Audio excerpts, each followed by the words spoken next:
My house is a magic power spot. Just by living there I become the strongest in the world. Chapter 201. The sun was already setting, dyeing the lake a brilliant orange. I was dangling a string over the edge as I sat there. Then, "Good job today, Master N. Sakura, huh?" Sakura called out from behind me. Maybe because it was near nighttime, Sakura had changed from her swimsuit to a cardigan. "I didn't really do much." "Really, you did a great job cooking, Sakura." "Foo-foo, thank you for saying so." "Are you fishing for tomorrow's breakfast, Master?"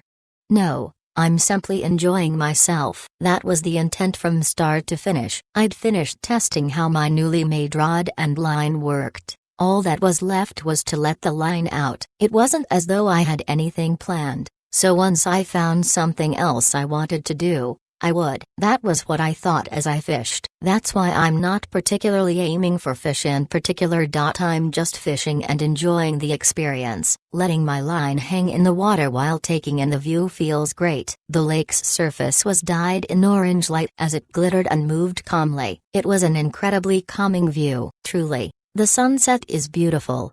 Yeah. It's a completely different feeling from seeing it in the forest, though that is pretty in its own way. Napping while bathing in the rays of light that streamed in through the window was great too. Normally this would be just before our dinner time. Things got changed up thanks to us being outdoors. It's a bit strange. That's right. For me, I'm just happy being around Master like this, Sakura said with a smile as she sat next to me. It will be night soon. Master, are you warm enough? I'm fine. This area's climate was quite warm. Staying near the water made it pleasantly cool without being too humid. It was a climate where you wouldn't catch a cold even without wearing a shirt. I was wearing my jacket so I wasn't cold at all. Then shall we stay like this for a while? Yeah. I'd like to fish for a while. I'd also like to use the lights near the cottage to do some night fishing. Thanks to the outdoor lights we would be able to see where we were walking even when the sun completely set. It made this place perfect for night fishing. I see. Night fishing? Then shall I bring you a midnight snack? Thanks, I'll leave it to you. Then until then I'll relax near you, Master, Sakura said and snuggled close to me. Just watching isn't that fun, you know? No, peacefully staying together is the best reward. If you're okay with that, Sakura, then I am too. It looks like there's a drinking party around Diania's room, so you can head over if you feel like it. Yes. If I feel like it, she said with a grin. It didn't look like she had any intent of going. I was thinking about going to show my face for a bit later. Maybe it was similar. Well, for now let's just laze about. Yes, let's. And so, I continued fishing as Sakura snuggled with me as we began the first night of our trip. Inside the cottage that Diania had chosen, Athena's lively voice echoed through the room they'd decided to share. Getting the chance to stay over like this is really exciting, especially since it's been a while since I got to be with Onsama like this. I really don't know how many years it's been. It's been quite some time since we slept in the same place like this. That's for sure. Diania sat on the couch as she watched Athena bounce up and down on the bed. Then she grabbed the bottle of alcohol from the table and poured herself a glass. Onsama, you're drinking? How rare. You always say you can't drink since you have work to do. Well, we're in this kind of place after all. I decided to enjoy myself a little. The nights and Witchcore had been telling her to rest all the time after all. That's why she decided she'd let her hair down while she was here. After all, she finally came to a place like this with Daiki Dano. She'd receive divine punishment if she didn't take the chance to have a good time. I think it'd be fine even if you rested more when you're in the castle though? No. What are you talking about? When I'm in the castle I sleep properly. I properly get my rest. I can't tell if I should follow after you in your passion towards work or if I should take it as a cautionary lesson. It's a bit difficult. Haha, you don't need to follow my example. After all, the First Capital and Prussia have different conditions, she said, speaking about her own worldview and I've taken my shower, Diania. Karen emerged from the shower room inside the cottage. She had changed from her swimsuit to thin sleepwear. The water in this cottage feels nice and cool. Thank you for allowing me to use it. I'm glad you enjoyed, Karen Dono. Are you okay with the bed size? Yes, thank you for that as well. This cottage would be where Athena, Karen, and herself would be staying. There were enough cottages that everyone could be alone, but that in itself would be a waste. So it turned into them staying together. It was more fun to speak with more people after all, Diania thought as she tilted her glass and tasted her alcohol. That reminds me, are you alright not staying in the same room as Daiki? Gafu. You are. Onsama, are you okay? Karen suddenly spoke those words and the alcohol spurted out of her mouth. Cough. What are you saying all of a sudden? Well, weren't you planning to stay in the same place as Daiki? Weren't you writing out plans in your office last week? When did you see that? Actually, that was just a delusion. Just think of it as a fictional plan. Is that so? That's so. It was really just a whim, just a pretend plan. Well, she had thought of trying to make it a reality though, but it was only that far. To think it would be seen. What a shame. If you were going to do it, then we could use the opportunity to come along for the ride. Athena agreed with Karen's words. That sounds like fun, Tilda. But Daiki Ani Aizen seems like one to move about freely, so I don't think we'd be able to be around him that much, Athena said as she gazed out the window. There you could see Daiki carrying his fishing rod and walking. I thought that Princess Athena has quite a bit of endurance, but Daiki as always has some strange endurance, catching such big things from morning to night but still has the energy to go around. Haha, that's right. Oh, speaking of which, the Knights will arrive tomorrow. Apparently it's a training camp to improve endurance. Since this area is pretty well known, some adventurers volunteered as well. Really? Looks like it'll get lively. Well, the training place is pretty distant from here. I think the only one who'll approach would be the Knight Captain.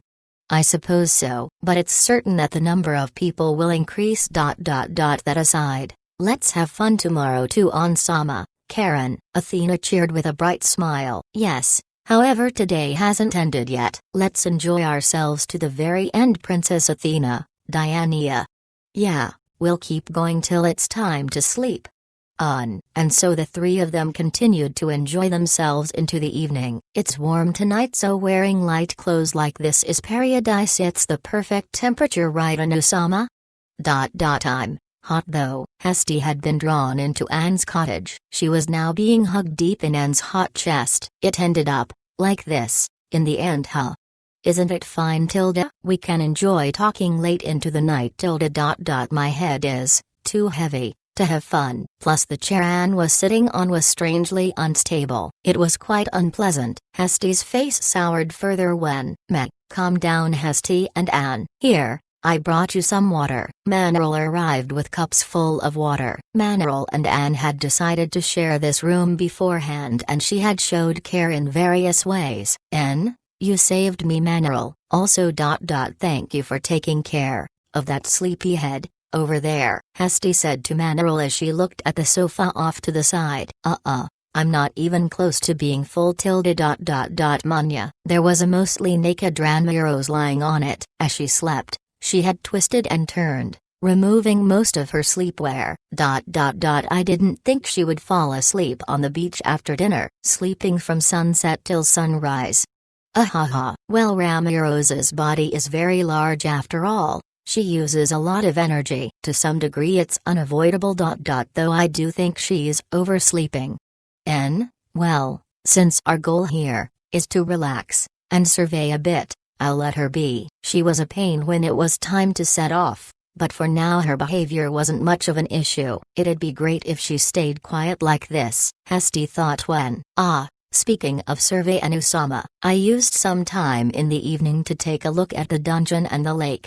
How was it? The dungeon had already stopped functioning, but caution should be used when dungeons were around. Anne wasn't the best at sensing, but she could sense magic items and physical objects well enough. At times like this she was helpful, Hesty thought as Anne gave her report. It seems to be stopped properly. I didn't see any monsters getting born. That's good. I had just felt a strange reaction from the bottom of the lake. I guess it wasn't something bad. Ah, I suppose so. I also used my senses on the lake now that Cataracta left.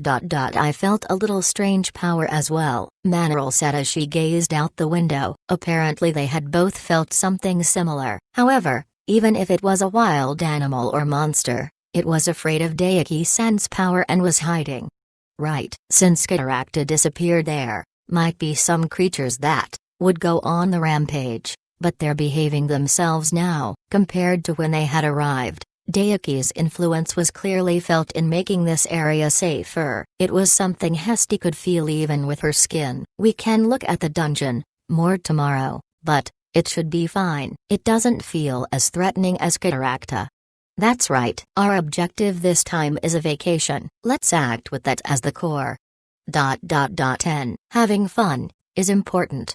Absolutely. So Anu-sama, let's continue to have fun, Anne said excitedly as she approached to hug her butt. It's banned for tonight. Hesty slipped through her arms and dodged. Then she rapidly distanced herself. That can't be. It's already night. Calming down and enjoying ourselves is best. If you keep doing that it'll end up being stifling. That's right. Then let's drink some cold alcohol. N, please.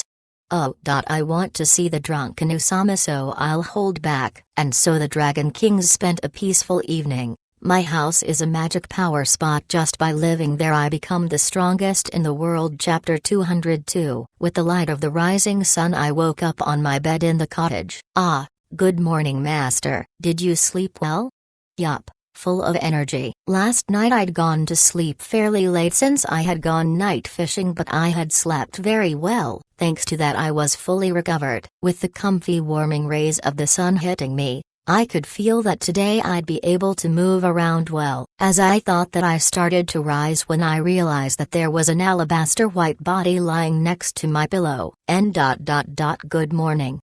Hesty, why are you sleeping next to me? Hesty was lying there. She was right next to my pillow, rolled up into a little ball. I've been sleeping here for a while. Sorry for taking up your space. No, I don't really mind since the bed is wide. It didn't bother me at all. At the very least, since I had lay down in bed I hadn't seen her. Then up till now I hadn't noticed. Since when was she here? I ran away from Anne after she got drunk and returned here. I was sleepy, so I curled up here. I see. In that case it can't be helped. If Anne, who was already bad enough when sober, got drunk. I can only imagine how terrifying it would be if you were attacked when tired. Even now Hesty was looking tired. Thank you. I didn't think it would end up like this though. Well, it was a tough time. You don't have a hangover? I'm fine. I held back a bit. Hesty said, yawning and scratching her unkempt hair. It looks like she was still sleepy. You want to sleep a bit more? I'm fine. My mind's just a bit groggy. If you give me some time, I'll be alright, Hesty said and got down from the bed. She was a bit unsteady, but if she says she's alright then I'll believe her, I thought as I myself got up from bed. Master, Hesty-chan, breakfast is ready. Sakura called out as she placed food on the table. The delicious smell of freshly baked bread floated through the room. Oh, thank you. You made it fresh today as well? Yes. The cottage has a small kitchen as well. Diania has stocked it with ingredients as well. I made use of those. The table was lined with delicious breakfast foods. Okay then, we'll eat something to wake up. I will. Have some too. Please do. I prepared a lot, so please eat as much as you want. It was as delicious as always, but it tasted a bit different than usual. It might have been the atmosphere though. It might be because the ingredients and facilities were different. I guess that's obvious. Yeah, delicious, as expected of Sakura. Thank you very much, Master. The food that Sakura makes is delectable. I'd been doing activities and late night fishing, so we were quite hungry. We ate and ate. It's really delicious. Hesty was acting as usual and eating the baked bread like a squirrel. Though she might be a bit tired, at least she was eating. Oh, this grilled fish is the silver guard I fished up yesterday? Yes. I could cook this thanks to Master. Last night I let my line drift but unexpectedly caught quite a few fish. I wasn't even using a lure or bait. I didn't really understand why I was able to catch so much. I need to investigate a bit later. As those thoughts drifted in my mind, I had come back with the fish inside my golem fish tank, but I never expected them to already be transformed into such a delicious breakfast. This fish seems to have quite a bit of power. Even after being cooked, it still has some left. Just by eating it, I'm recovering a bit. Is that so? Maybe its ability to replenish energy affected its deliciousness. If that's so, it's quite interesting. By the end of my meal, I drank the tea that Sakura handed me and relaxed. Okay then, what shall we do today? Let's think of a tentative plan. Let's decide our objective for the day. My house is a magic power spot. Just by living there I become the strongest in the world. Chapter 203. Good morning, Daiki Dano. Did you sleep well? Oh, Diania, thanks for asking. I slept fine. And what's the Knight Captain doing here in that boiling hot outfit? Diania wasn't the only one who walked over. There was also a middle-aged man in metal armor. Acknowledging my words, he bowed properly with a stern look on his face. It has been a while, Daiki-sama. Yeah, sure has. Since the festival, I think?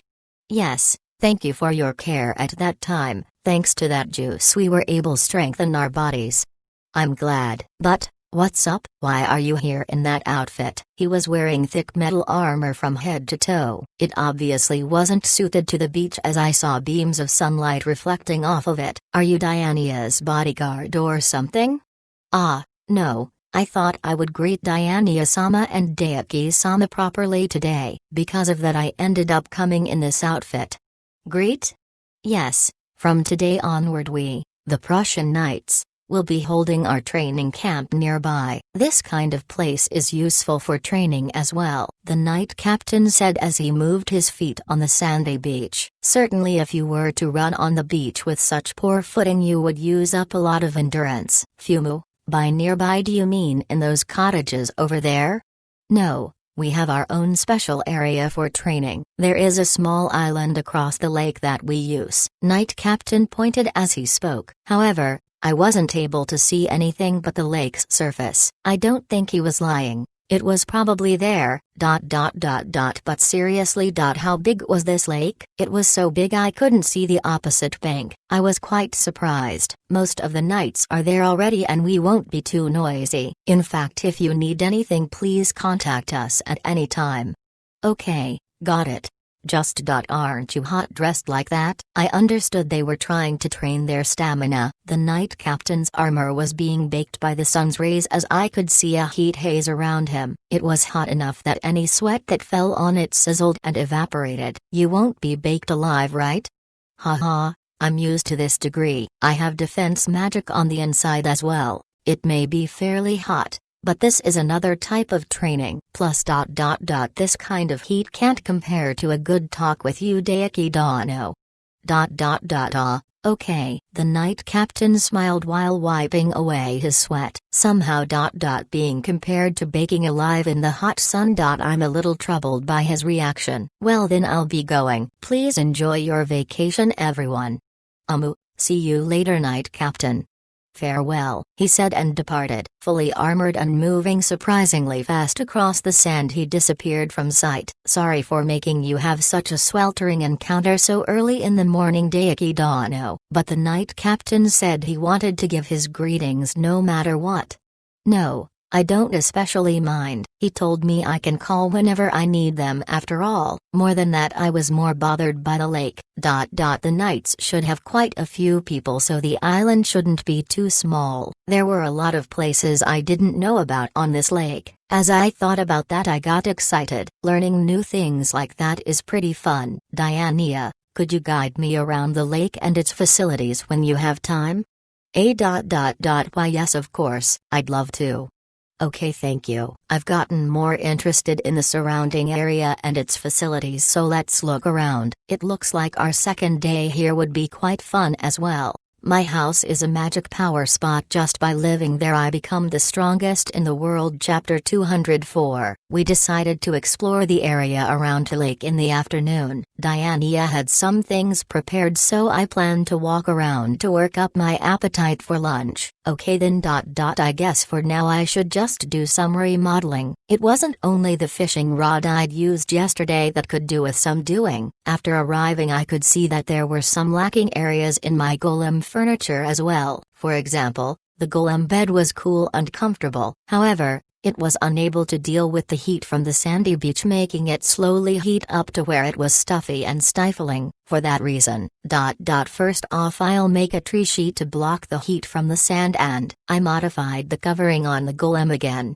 Golem furniture is so easy remodel and improve, I thought as I continued my work. As usual, you're really particular about your golems, Hesty said as she arrived. Oh Hesty, you went back to sleep? I slept plenty. After she'd eaten breakfast she still looked really tired, so she went back to bed. It looks like she got enough sleep this time. Her eyes are wide open. Hesty was looking with her clear gaze at the golems. They've progressed. They seem different from before. Haha. Well, I always put way too much effort into the after details. I never thought that I'd put so much effort into these things that I had only been planning on using for this trip. However, now I knew how easy to use they were, so it progressed to this point. Rather than minute details I was worrying more about functionality. By the way, did you have something you needed to do on the beach, Hesty? Not on the beach. I have business in the lake. There's a building in the lake that I was thinking of going to. There's even buildings? That's the first I'd heard of it. I had thought the surrounding area was wide, but truly this was going above and beyond. Well, it's not well known. If you can breathe underwater, then you can go there easily. There are plenty of fish too. It's a beautiful place, Hesty said lightly. That's right, she is normally able to breathe underwater. You want to come? It's fairly close by. I wonder. I'd basically learned the technique for breathing underwater so I could go if I wanted to. Plus today I wanted to explore the lake's environs. Yeah sure, I'll come with you. Got it. So what are you making?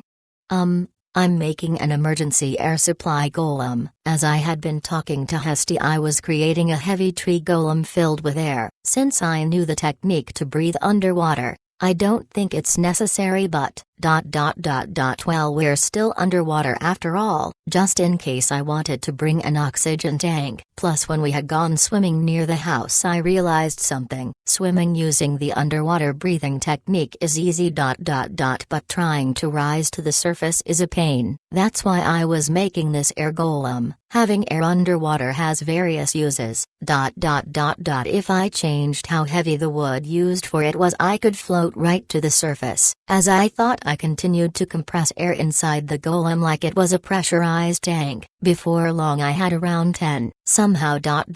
You made something amazing so quickly. Well, material-wise and construction-wise it's a normal golem. All I used was wood and the surrounding air. The air was more compressed, but it wasn't different from how I'd made things up till now. It was unexpectedly easy. Well, I don't think it's something you can make just because you have the materials. Normally, pressurizing and sealing air inside something is difficult. Right? Hesty said, scratching her cheek. Either way, I'd made myself an emergency golem. All that's left is coating. Okay, now my preparations for underwater were complete. Okay then, let's go, Hesty. I guess. Then, let's go, Hesty said and grabbed my hand. Then we began to enter the lake. My house is a magic power spot. Just by living there I become the strongest in the world. Chapter 205. This is pretty interesting. Seeing the masses of fish and underwater plants floating around freely was cool. It doesn't have to be said, but the lake near my house only had cataracta living in it, so there was no opportunity to see things like this. I'm glad you like it, but is your breathing all right? Though we were underwater, Hesty's voice was perfectly audible. Even though it was just with coating, we were able to breathe and speak. Truly, magic can do anything. I'm fine. In fact, it's just the view stunned me so much that I forgot to breathe. I see. Actually, there are quite a few of the fish you caught down here. Yeah, certainly. They're shimmering gold and silver, very easy to see. Just as Diania said, they were swimming near the bottom of the lake. However, thanks to their color, they stood out. They stood out so much. Wouldn't predators go after them? Well, they are strong after all. Normal fish would be eaten instead, and even if they were swallowed down, they could bite through the predator's stomach. Thinking about it like that, I really fished up some dangerous fish. Though they did taste delicious. I was planning to fish some more to eat. However, I once again realized what strange fish they were. Actually, since it's so deep, the sunlight should have a hard time reaching down here. Why is it so bright? While being guided by Hesty, we were mostly heading straight to the bottom of the lake. It was just that the surroundings didn't seem to be getting any darker. No matter how clean or transparent the water was. Wouldn't the sunlight weaken this deep down? The bottom of the lake has many glowing magic stones. Some fragments are even mixed in with the lake water, so the brightness shouldn't change much. Ah, so the light around here is from magic stones? That's what it is. Also, we're almost there, Hesty said and pointed. There was a stone hemisphere type thing. What kind of building is this? Underwater temple. It's basically a place for Manaril to nap, I guess. The entrance is over there. Come here.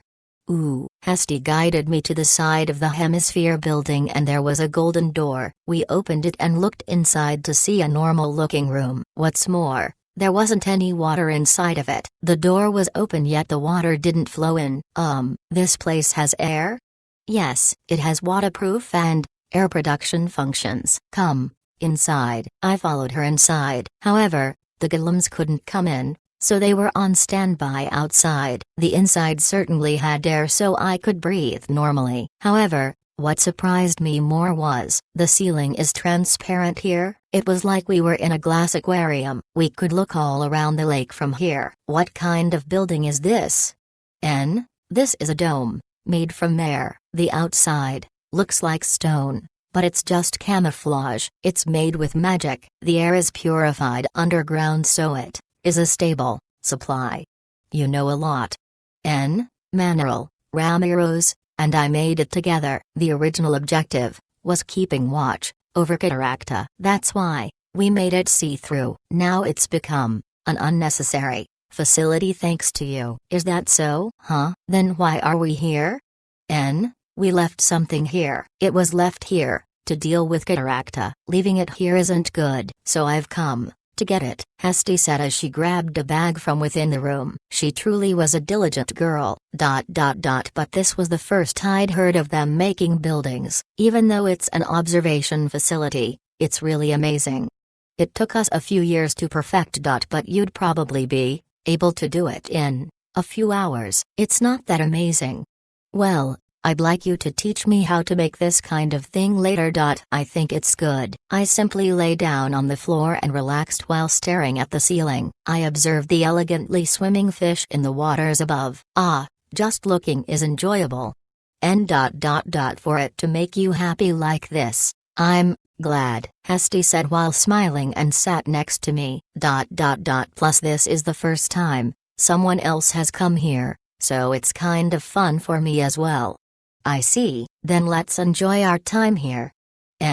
Let's. Hesty lay down next to me comfortably, and so I felt her body heat while we viewed the beautiful scenery underwater. My house is a magic power spot. Just by living there, I become the strongest in the world. Chapter 206. I'll be arranging the baggage, so go on ahead, Hesty had said. So my golem and I went up ahead. As I thought, I didn't get the opportunity to use the air golem. Honestly, it didn't take as much effort as I thought to rise to the surface. It was quite easy. However, This kind of design might unexpectedly be useful to make wood armor. Those were my thoughts as I emerged from the lake. I had relaxed and let the current carry me, so I was quite some distance from the cottage, but that was all right. I swam to the nearest beach when, "Hiya, you're here, boss." From the beach I saw a Baldy I recognized, the adventurer leader, Ash. "It's been a while since Manoral's concert, I think?"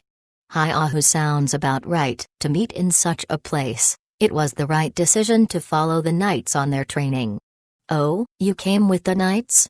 "Hi-Ahu, this area is pretty much our backyard after all. We were originally people of the Fort City, you know. We just gave our greetings to the princess." Now that he mentions it, this lake was close to the Fort City, so of course they'd know it well. "By the way, why did you come out of the lake like that, boss?" "Well, I was just diving around down there." The moment I said that, Ash's face paled. "To be diving in this lake, seriously, boss? Was that bad? I thought this was a fairly popular spot for people to swim. It shouldn't be that strange." "Well, since this water has magic stones mixed within it, once you reach a certain depth and distance, it becomes so thick that you can get drunk on the magic and have abnormal things happen." "Actually, that's where you came out of, boss." "Really? I don't feel any different though." "Hi-Ahu, as expected of, boss. Still, this was a place where such symptoms could occur." "This lake was diverse in many ways." "That means that things should have gotten weirder near the bottom." B bottom. "Yeah, I was diving to the bottom of the lake." "WHTH, this lake is really deep, you know," Ash said with shock on his face. "Did he really have to ham it up like this?" "Certainly it was deep, and you wouldn't usually be able to dive down without equipment. If you use magic, then you can dive down, right? No matter how deep it is, you have a technique that allows you to breathe." "Hi-Ahu, boss is amazing. But there aren't many who can breathe underwater, you know. Plus this lake is nearly 600 meters deep. Some of the best mages in the country can only go down around 200 meters at best. There are none who have beaten the 300-meter record either." I just got some unexpected information. The people around me can all use the underwater breathing magic, so I really didn't understand how rare it was to be able to do so. Needless to mention the water pressure after going that deep. Even if you ignored your own well-being and dove rapidly to 300 meters, your internal organs would get injured and you'd probably die vomiting blood and guts. "That's gross, oi." "Hi-Ahu, it's just the truth. But for you to be diving even deeper than that and able to talk normally after as expected, boss, is incredible." Ash's eyes and head glittered in the sun as he looked at me. It felt weird to receive such a reaction just from diving into a lake. "Well, so Ash, are you going back to the Knight's place?"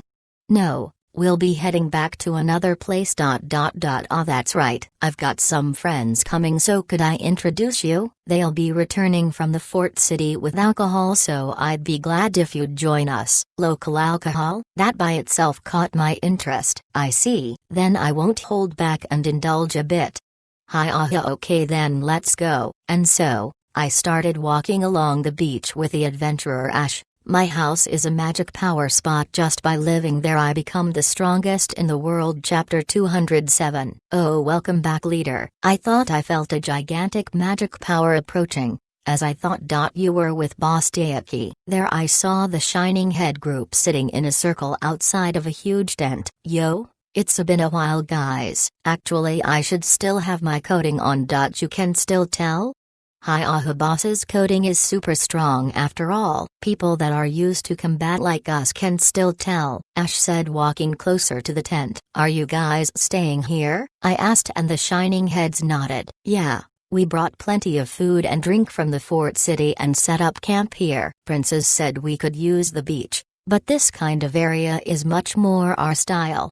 "Hi-Ahu, the Fort City has more food than you might think, you know. However, there aren't as many skilled cooks, so Prussia is one step ahead." "Oh, boss, this is the Fort City's specialty liquor." Ash went in and brought out a wooden box from inside the tent. Inside of it were plenty of bottles all lined up. An entire box for me?"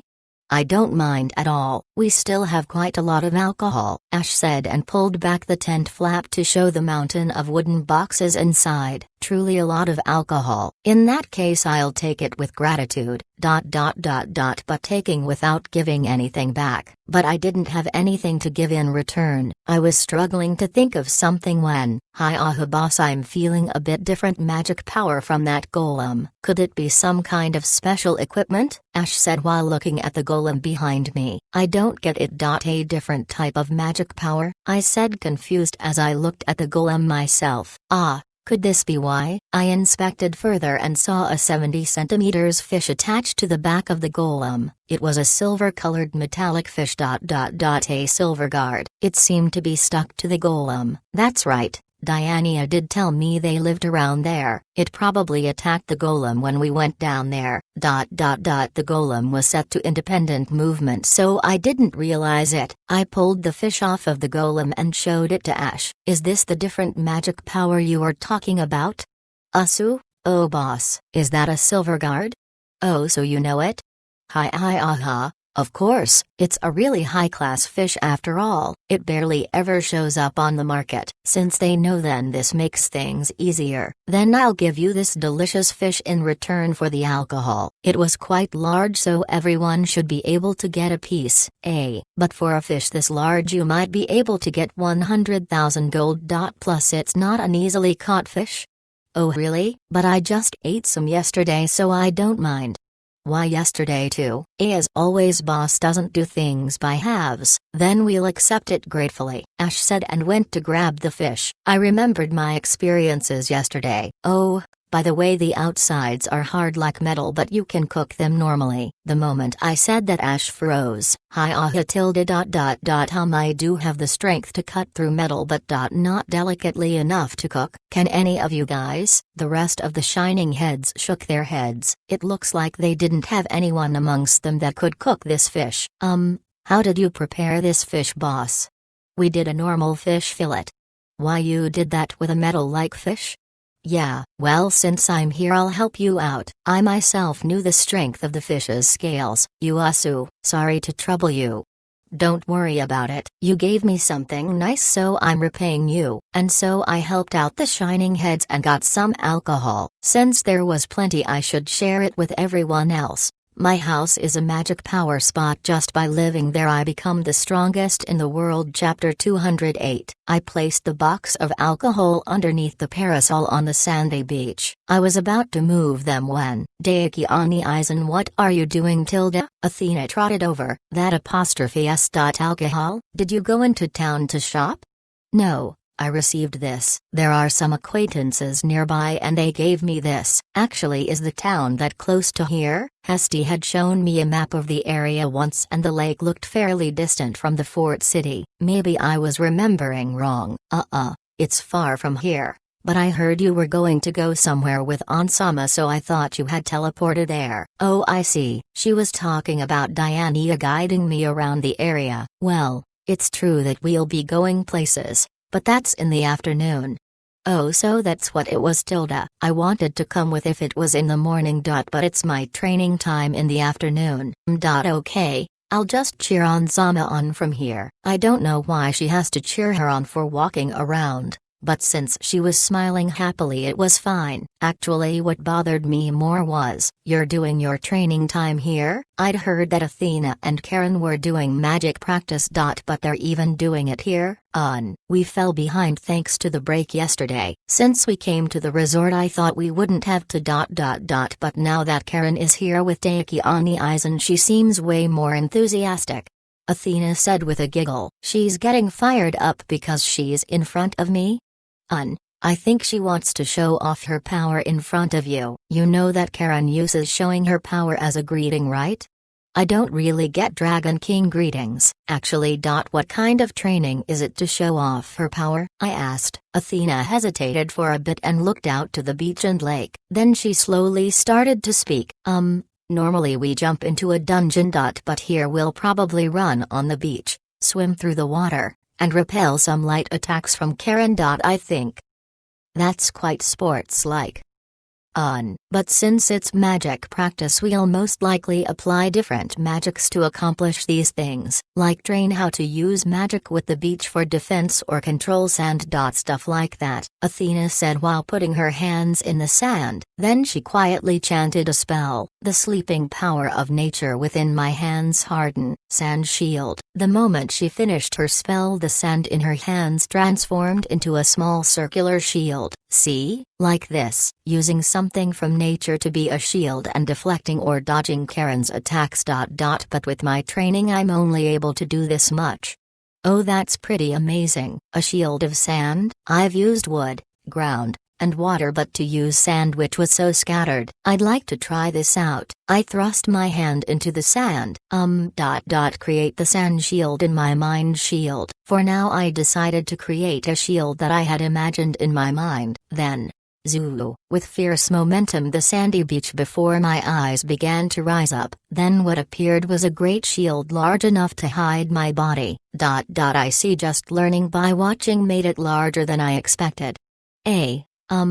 When it's this big it's less a shield and more of a wall. It's much thicker than mine as well. Deaki Ani Aizen, wasn't this the first time you made things with sand?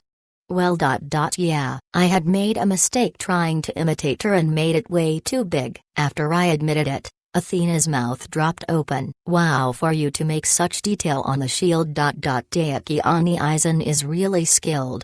No. I'm not really, you know. Really? As I said that, Athena opened her eyes in surprise. I don't think it deserves that reaction. My knowledge and technique are still far from good enough. Even the small details were from my previous golem making experience. This is simply me using my experience in making things. I'm still inexperienced in controlling sand. Deaki Ani Aizen thinks that way, huh? Yeah. Because of that I was thinking of doing some practice. Unexpectedly making a new type of golem from sand might be interesting. With those thoughts in mind I wanted to use the time I had until lunch to try it. Okay then, I'll be playing around and practicing a bit, I muttered, and Athena looked at me in surprise. You're doing it now? Then can I join you, Deaki Ani Aizen? I don't mind. Alright, then I'll watch Deaki Ani Aizen's magic and study a lot, Athena said happily and started putting her hands in the sand. I started getting prepared, and just like that, Athena and I played in the sand until lunch. My house is a magic power spot. Just by living there I become the strongest in the world. Chapter 209. Since it was already made of little particles it was easy to change its shape, but hardening and maintaining it is difficult. I tried to make a sand golem, but once it got too large it started to crumble and fall apart. At this point I was finally able to make a golem around 3 meters large, what I would call a medium golem. Furthermore, unlike the wood and water golems it was quite slim. Though you say it's difficult, you already made a golem like this, Deaki Ani Aizen. Well yeah, just because it's difficult doesn't mean I can't do it. It was just that the degree of difficulty had changed. Looks like I'll definitely need more practice for a sand golem. Using it to make a building seems even harder, so I'll leave it for later. I had made a sand castle miniature for fun, but even that took quite a bit of time. The sand was fairly hard to use, so I had to think more carefully on how to use it and where. It was a troublesome material, I thought, when, Deaki Ani Aizen, something is coming over there, Athena suddenly cried out. Over there? You mean from the lake? I turned to look where Athena was pointing. There I saw a several meter large gray and black rock. Actually it looks like it's heading over here. What is that, a golem? No, Deaki Ani Aizen, that's a rock crab. Rock crab? It's a crab that mimics rocky outcroppings by the side of water. It usually stays still peacefully but gets rougher when hungry. That apostrophe s. A crab? Certainly if I look closer it had some similarities to crabs. Adding on its large snapping claws I could definitely tell that it was headed straight for us. So that means it got angry and is coming to attack us? That seems to be the case. It is technically a creature that attacks humans after all. Fumu, then it doesn't matter if I beat it up, I said, and Athena nodded with a complex look on her face. But this crab has a shell that is hard and thick like a rock, so flames and physical attacks don't work well on it. Honestly, with the power I have now, it wouldn't really harm it. Physical damage doesn't work well, huh? Then maybe I should let this sand golem give it a shot. Athena tilted her head in confusion as I turned to order the sand golem I had just created. For now. Hit that crab sand golem. I wanted to know the endurance and strength of the golem I had just made. Since it was supposedly strong and thick, then it was a worthwhile test. Those were my thoughts as I gave the order. Then, the sand golem immediately obeyed. It walked as if sliding across the sand towards the rock crab. Then, with movements smoother than any golem I had made so far, it swung its fist. The rock crab with its prided defense charged towards the golem with a cry. There was a head-on clash.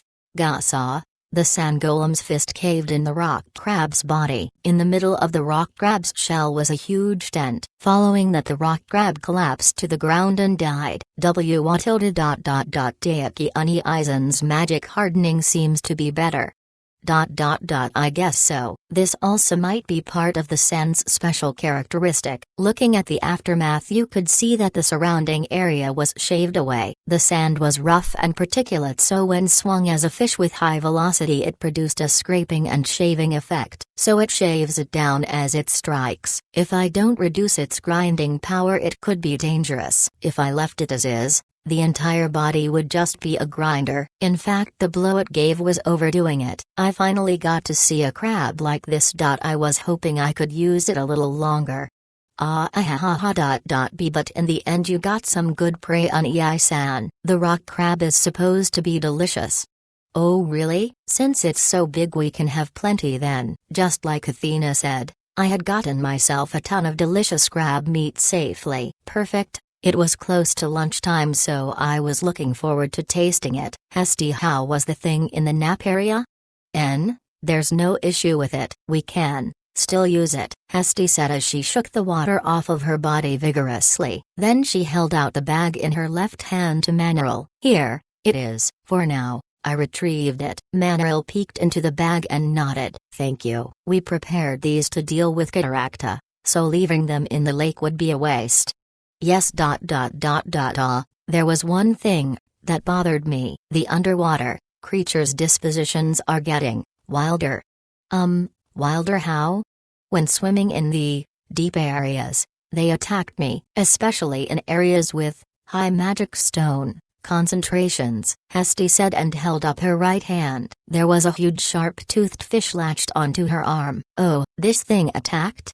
That's right. I surfaced while letting it bite onto me. Since using flames inside the water would be a bit iffy, she had lightly beaten it unconscious and brought it up. That's quite a big one. It has quite a bit of magic power. But for it to try and bite a dragon, they would never try that before, right? Yes, of course. At least a few months ago when I was here they wouldn't. Hesty nodded at Manuel's confirmation. No matter how powerful the coating and no matter how powerful the fish. A fish bearing its fangs at a dragon was abnormal. Seeing something so raring for a fight is rare and fresh. My curiosity is piqued, Hesty said with a glitter in her eyes as she looked at the giant fish. When a fish becomes this big, it shouldn't become more active. I wonder why. There might be something causing them to go wild. Maybe without feeling very powerful magic they aren't afraid? When I was near Deaki, nothing attacked us. So it's possible. Hesty thought back to the morning when she went down to the lake with Deaki. They hadn't been attacked a single time. Fumu. Thinking of the difference between with and without Deaki-san. The things inside this lake may have had a change in brain function or disposition. That might be so. If you're next to him, then the big shots won't attack. Stupid ones might, but that's the same for everyone. Even at Deaki's house there were monsters with low intelligence trying to attack. The fish and those boars had a similar type of feeling to them. The lake had plenty of other fish, but who knew if they would attack as well? But still, we need to deal with it a bit. That's right. Right now it only affects the depths, but if things get worse then it'll be a problem. Fundamentally, as long as no one swims too deeply there won't be a problem. Plus, This level of fish was still beatable by Diania and the rest, but since they knew of it beforehand, it'd be best to deal with it sooner than later. Hesty thought. I'll use some time to investigate. I'll help too. Thanks. So what are we doing with that fish? Manaril said, indicating the fish still clamped onto her hand. You used to immediately eat your prey after you caught it. If Hesty was the same as before, she was certain to do just that, but I'll bring it to the kitchen for lunch. I'm indebted to him, so I hope it makes him happy. Ah, is that so? Foo. How unusual for Hesty to say such a thing. I've changed a bit, just like this lake, Hesty said with a small smile. Then Manaril and Hesty carried the fish over to the cottages. My house is a magic power spot. Just by living there I become the strongest in the world. Chapter 210. After eating the fresh crab and the fish that Hesty brought back for lunch, I tried to improve my sand golems for a while. Okay then. For now it should be okay like this. In front of me were 3 5-meter tall golems that I had perfected. I began experimenting with adding water to firm up the sand and was finally able to make sand golems like this. There's unexpectedly quite a bit I can do with sand. I wanted to make several of them and make them large. After all, with sand golems I would be able to polish my wood golems as well. I was really happy with the sanding and polishing power it showed. Up till now I had to use magic to make my wood golems look more presentable. Basically I used magic to smooth out the rough edges. For the basic structure it worked out quite well. However, the detailed parts required me to do them manually. Now that I had the sand golem it became much easier. With those thoughts in mind I patted my newly made sand golems. Daiki Dano, I was thinking we should set off soon. I don't think you need those weapon-like golems, you know, Diania said as she approached. I hadn't thought that she would suddenly treat these golems like a weapon. Diania, these aren't weapons, they're the result of playing around with sand for a while. I didn't intend them to be that type of equipment, okay? Play? Oh, okay. You make golems easily after all. Daiki Dano thought it is strange you can make them using any material you find. Even if the materials changed, the methods didn't really. I don't know why she'd treat it as something strange. Well, since I didn't intend on having the golems follow, I'll just let it go. Anyways, let's set off. Yes. The sun's high in the sky. The facilities around here have had time to get up and running and we should be able to see plenty of things.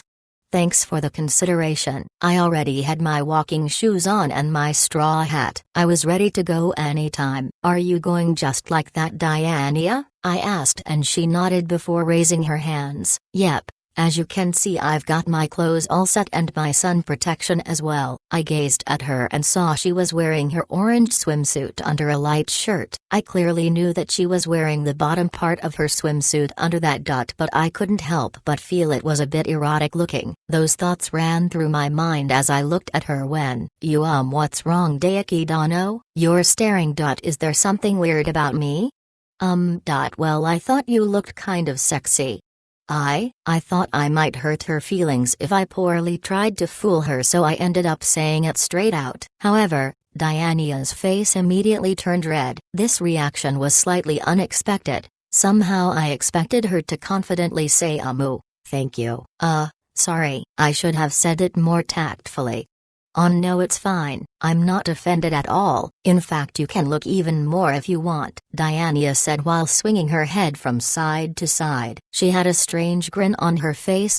So maybe she really hadn't taken offense. I'm glad. Okay then, I'll leave the guiding to you. Alright, I'll take care of you. By the way, I was thinking we would teleport then walk around different areas. That should allow us to see more things. Is that alright with you? Yeah, that's fine. Then let's go, Diania said as she held my hand. It was just that her hand was strangely shaking. Diania, you're kind of shaking. Are you dehydrated or something? And no, I'm fine. I drank plenty. This shaking is just due to nerves, so don't mind it, she said with her face burning red. But if she says she's fine, I'll take her word for it. Okay. Let's go teleport. And so we disappeared from the beach as I held her hand. My house is a magic power spot. Just by living there I become the strongest in the world. Chapter 211. The Knights of Prussia were running around on the beach wearing their training armor. Okay, 10 reps of dashing on the beach finished. 5-minute break. Yusu, even though they finished dashing while wearing metal armor, the knights still had energy, especially the younger knights who were overflowing with vitality. Hi hoy, it's a vacation DAZ. It was to the extent that they ran straight to the lake afterwards. The young knights entered the water up to their ankles and moved around. Fu, it feels so good. Training every day is a pain, but this training camp is almost heaven. Normally they trained until they sweat rivers. Then they had to work till they sweat blood. That was their normal schedule. In comparison, this wide open, cool, and comfortable space to train might truly have been paradise. Even though they had only arrived yesterday, they were already training. However, at night they seemed to have the free time to have some alcohol. Oi, hold back a little guys, you still have more training afterwards. Senpai, we got it, the senior knights warned them with wry smiles as the young knights lightly acknowledged them. We've still got enough energy to do 100 beach dashes. We're fine. That's right. Senpai, why don't you come over? Haha, I'll hold back. With the knight captain and princess. We'll still have willpower training and plenty of other things, the senior knight muttered. At that moment, the young knight's heart pounded fiercely. What is this pressure? He squeezed the words from his mouth as the knights who had entered the lake fell to their knees. It was not him alone. The young knights relaxing on the beach were also falling to their knees and shaking. The young knight remembered this sensation. This is power greater than the princess. Lord Daeki's power. The knight grit his teeth and looked at the direction the pressure was coming from. There he saw, this is the knight's training camp. Daeki Dano. It's in a larger and prettier place than I thought. The figures of the princess who ruled the city and the man who had saved it several times. I was brought along by Diania and was shown the knight's training camp. I could see a large apartment-like building around 3 stories tall as well as a large beach. There were many knights sweating profusely as they sat on the ground. From within the building the knight captain ran out. Welcome princess and Daeki-sama. All men gather, form up, and stand by. After shouting his orders, all the knights gathered. The knights who looked as if they were drenched in sweat stood at attention. Sorry to force you guys to psych yourselves up. No, it's perfect since we were about to finish our break. There's no problems. The knight captain shook his head while saying that. But it looks like there are some guys who didn't get up together. It really doesn't look like they were finished with their break. It looks like some are still lying there. Are they really okay? Yes, there's no issue. It's just that they were hit by the pressure of your magic power Daeki-sama and lost the strength to stand. If they rest for a while they'll be fine. The knight captain responded with a bright smile. Actually it's my fault. I had applied my self-taught coding. But it looks like magic was still spilling out. It looks like we really did interrupt, huh?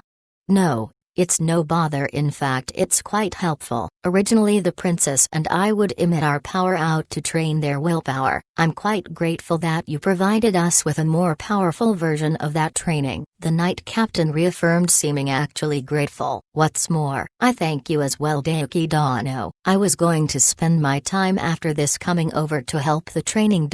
However you completed that part for me just now. Thanks for giving me a break. Diania confirmed the knight captain's words. I'm just glad I didn't cause undue trouble to them. Now, since you've come to visit, please take a courtesy gift of Night Core specialty alcohol and confections. We have them prepared in the lounge. You're undergoing willpower training and having us do this? Yes, actually, this type of willpower training doesn't take very long. A moment of very high pressure is enough. Afterwards there's a cool-down period. The effectiveness of the training will only show in that manner, he said and turned to shout at the knights. Men, rest. After a few minutes follow the orders of your commanding officer. The Night Corps responded with a spirited cry. It seems this particular training truly ended so shortly. It's thanks to you Daeki-sama. Please receive our thanks. This way. Oh, Okay, then I'll take a bit. And so Diania and I followed the night captain inside and entered the lounge. My house is a magic power spot. Just by living there I become the strongest in the world. Chapter 212. Hell, Lord Daiki's power was incredible. Why yeah.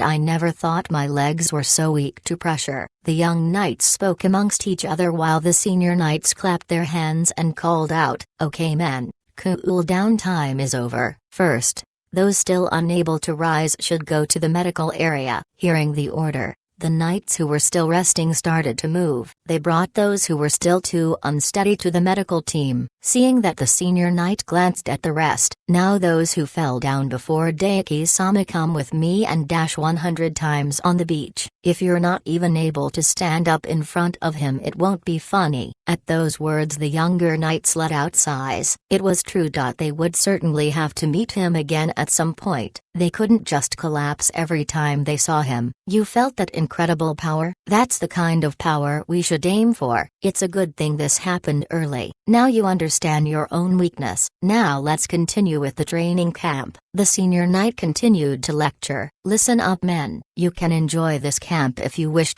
In fact it's best if you enjoy yourselves. However, more than that you should treat this place as an opportunity to polish your strength and stamina. Understand this clearly. Asu. Good. Then start dashing. The young knights and senior knights came together and started dashing along the sandy beach, aiming for that man. Huh? What a difficult goal. Yeah, but still it's worth making an effort. No doubt. Okay then let's do it. And so after a few minutes the sandy beach was left with footprints and traces of their efforts. While chatting lightly with the night captain I accepted some alcohol and snacks. This is the specialty alcohol of the Night Corps and these are our snacks. Oh, thank you. It was just this time as well I was given a big box of stuff. The box was labeled with Prussian Knights Brewery. It almost seemed like some cloistered distillery off in the mountains. Yes, each year we're supplemented with more from the distillery division. Please take some, he said, offering me some. It eventually turned into me accepting a box of it. I was glad there was so much though, so it was fine. Daiki Dano, should we teleport back to drop this off? We can't go around the beach carrying it. Ah. No, it's fine, we don't need to. I'll have the golem take it. Stand up sand golem. Using part of the beach I created a sand golem, combining it with some shoulder straps for carrying things along with the box sand. Okay then sand golem, I'll leave the transport to you, I ordered, and the sand golem started gliding across the sand towards the cottages. It's really moving quick. Yeah, they're the fastest on top of sand. The sand golem was already disappearing into the distance. That just demonstrated how quickly it could move. It was really useful for transport over sand. I haven't tested it on ground or in the forest. But it could move smoothly here at least. My variation increased. Anyways, we can go now, right? Why yeah thanks, then wait a moment, I'll calculate our teleport, Diania said and walked a short distance before closing her eyes. A few seconds later, Daiki-sama. We've troubled you but I leave the princess in your care today, the night captain said, bowing as he saw us off. Of course, but this time she'll be taking care of me. No. Princess seems to really enjoy the time she spends with you. Even if you're only friends right now it's a wonderful thing. If it's Daiki-sama, then I can be at ease, the night captain said, glancing at Diania gently then looking me in the eye. Like a father, huh? You're speaking just like her guardian. Haha, it's as you say, I've cared for the princess since she was a child, so it ended up like that. Somehow. You have a wonderful relationship. You and the princess, I mean. We exchanged a small smile and, Daiki Dano, we're ready to head off. Diania called out, waving her hand energetically. Certainly she looks like she's having fun. Right? Anyways, please treat her well. Ooh. Roger, I responded lightly and headed over to Diania. Afternoon, Athena and Karen were visiting a cave in the middle of the lake. Karen, is this place really okay? Yes, Thanks to Manaril and Hesti, the dungeon at the bottom of the lake is mostly completed. There shouldn't be any issue with us exploring it for training. After all, there is an air refinement system down here. The light of flame didn't reach too far inside the cave, but there was some blue light shining within. There was air within it as well, so it shouldn't be much different than a normal training session. However, the floor is so wet and slimy. The floor of this dungeon looked almost like scales, and it felt slimy and gross. Plus it was slippery. It made each step hard to take. Training in an area with poor footing is part of the basics, Princess Athena. Just like this, we'll take care of several different types of monsters in here. I understand, but no matter how much air there is in here, there should be a limit, right? That's right. So if you use your favorite fire magic too much, we'll run out of oxygen. Please be careful. I thought that might be the case. That's so mean, Karen.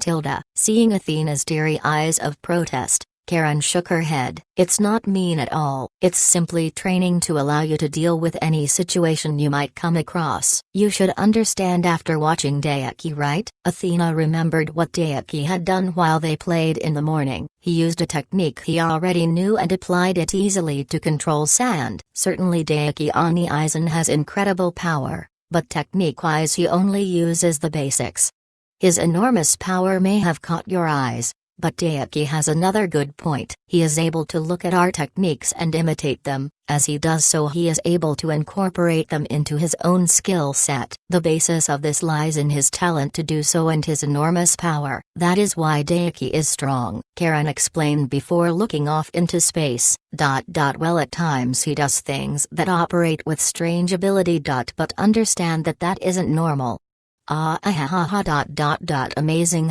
Using advanced materials to mass-produce golems. When you say that, only one would be the limit. He would have already created 2, and then in the next few minutes he would have made 5. Then if you went to get a drink, he would have converted the beach into sand golems. That speed is abnormal. Yes, truly an admirable power. In fact, I was going to ask him to spend the evening with me. That far. Monsters appeared. As they talked, a white snake monster appeared from within the cave. It was about a meter thick and had its mouth open to bare its fangs at them. So, water stamp, Athena chanted, and water came from beneath her feet to slam into the snake's chin. The water moved powerfully and slammed the snake's head into the ceiling. With that, the snake died. This should be the third for these big white snakes to keep coming out. I wonder what's going on. Athena pondered, and Karen seemed a bit confused as well. It's been a while since we've been back here. But there was never any monsters like this. Karen doesn't know either. It seems the ecosystem has changed quite a bit. However, they don't seem to have much magic power, so I wouldn't worry very much, Karen stated, and it was true. They weren't very strong. Well, if a really strong monster appeared, they could escape by teleporting. Athena decided to continue the training just as they had been. I wanted to talk to Ansama as well tonight. I'll talk with her about Daiki Oni Aizen and plenty of fun things, so let's go quickly, for Karen's sake as well. Fufu, thank you very much. Let's go. And so Athena and Karen ventured deeper into the dungeon as they defeated monsters. My house is a magic power spot. Just by living there I become the strongest in the world. Chapter 213. After leaving behind the knight's training camp, we visited a place with various shops and businesses. This is a business district? Yes, it's quite distant from where we are, but at night it becomes quite lively, more like a pleasure, entertainment district. Oh, at night there's more people? I had a feeling that there were too few people here for a shopping district, though I did see a number of people gathered at places that looked like bars and restaurants. Should I really be here? Those knights reacted poorly before. It should be fine. This is where Prussia and the Fort City's high-level adventurers and merchants came to relax. With your coating right now there shouldn't be many who faint. Hearing that there wouldn't be people who would faint at my presence. I didn't know if I should be relieved or bothered. If she said it would be fine then I guess I can relax a bit. They're clearly looking at me strangely, especially the women wearing witch hats at the bar. They seemed to be staring at me while they looked like they were praying. Those are Prussia's magic researchers, so please don't mind it. You're basically an existence they look up to. You've saved the city several times after all. I didn't do it for that reason. But it can't be helped. It's better than them feeling malice. Hearing that helps out. Oh Daiki Dono, this is one of the places I wanted to show you, Diania said and stopped in front of a store. I felt like I'd seen this store before. This is the Battle Rabbits store. The store had a bunny ears and bunny tail emblem. It looked like a bar. I was wondering why they had a store here. I felt magic power overflowing in front of the store and wondered if it might be ... but it really was Master. From within the store a woman with bunny ears and a bunny tail emerged. A crown decorated her head and I recognized her face. You apostrophe re ... the rabbit leader?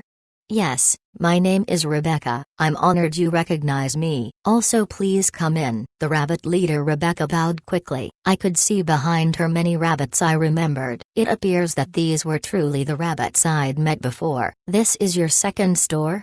Yes, thanks to Master we were able to earn plenty. We were then introduced to this area by Diania. So that's why Diania wanted to show me this place. Since we're open these few days I wanted to show you Daiki Dono. After all you're the main savior of these people. I don't remember trying to do such things though. I had just loaned them a place for their shop. In fact, Master, I don't remember taking you in as servants. When did they start calling me that? No. For us rabbits we are indebted to you. Money and a place to stay. Safety. We can no longer only call you benefactor. That's why we thought to call you Master when we next met to express the depths of our sincerity and serve you. Alright, I guess I could somehow understand. The wolf people were kind of like that. It seems things escalate when I leave them alone. I was able to partially stop the wolf people halfway, but I wasn't able to do the same for the combat rabbits. Well, I don't have much that needs serving though? Okay, Roger Master. Roger the rabbits harmonized together. This might be related to me letting them be once they arrived in town. Being called Master by these rabbit-eared girls felt strange. But whatever, I won't let it get to me too much. Let's go about things lightly. My house is a magic power spot. Just by living there I become the strongest in the world. Chapter 214. It felt weird that the first shop I would enter in a pleasure district would be an acquaintance's, but it was also kind of fun. I thought looking around the interior. The shop had many comfortable-looking couches and tables lined up. Now, please come this way. She guided us to one of the sets of furniture. This is a bit different setup than the one in Prussia. Rebecca. Does this shop offer different services? Rebecca sat opposite of Diania and next to me. Our business is healthy. It's basically a place to sit next to us and talk, drink, and eat. If some customers get too energetic they may be allowed to touch us a little bit. That is ... healthy in a certain sense. In another way you could just call it profitable. The combat rabbits really specialized in nighttime businesses. They had the skill to handle those rough and tumble men back in Prussia too. They may unexpectedly suit the pleasure quarter. These girls' potential is amazing. Just a few days after opening they gained quite a lot and made the pleasure quarter livelier. There are royal administrated businesses around here, but they only get about half as much business. Really? Amazing. Foo. This is our strength. Be that as it may, this place was also offered to us by Diania-sama through our relationship with you, Master. No. You don't have to be so humble. It's clear that you've used your own skills to become popular, I said, and Rebecca seemed a bit surprised before she smiled. Thank you very much. But still, I may not have said this before, but I really think you're a good person. Thank you very much. You don't have to thank me again. Yes, in that case I'll offer food instead. If you'd like you can sample this store's menu. Rebecca smiled and offered me a menu. Certainly it had been a while since lunch. I looked at a clock nearby and saw it was nearly 3 p.m. Alright then, I'll eat a bit. Diania, can we take some time? I asked and Diania nodded firmly. Why yes, of course, let's have a light meal together.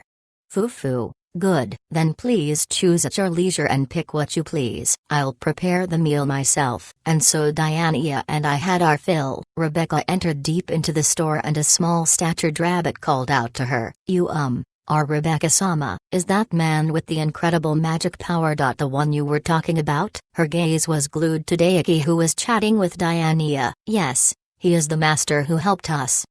So that's the case. That man. The more I look the stronger power I feel, the small combat rabbit said, ears trembling. Her eyes didn't move away from him. She had came to this store directly from the village. This was the first time she'd seen him. Rebecca thought that might be why she seemed cautious of his power. However, at the same time she could see the light of admiration in her eyes. Rebecca could understand the feeling. After all, she had the same eyes when she sat next to him just now. Thanks to him our lives have stabilized. I'd like to be useful to him if I could.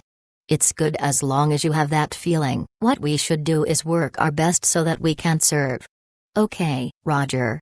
Good, then first off let's make a light meal. And so the combat rabbits worked busily in the back of their store. My house is a magic power spot. Just by living there I become the strongest in the world. Chapter 215. By the time we left the rabbit's shop it was evening. Looks like there's more people about. When we exited I could clearly see that there were more people out. The fairly broad street felt much narrower now. In an hour there'll be many more Daiki Dono. There'll be some fireworks and such as well. I see, so it was still in the midst of increasing. If we stayed longer than this it'd start to get hard to walk. It's about time to head home. Okay then. Let's walk around while we still can and then head back. I want to take the chance to use this too, I said, indicating a bag of money attached to my hip. The rabbits handed it to me just before I left the shop. The bag was packed with coins. To think they'd give me this much.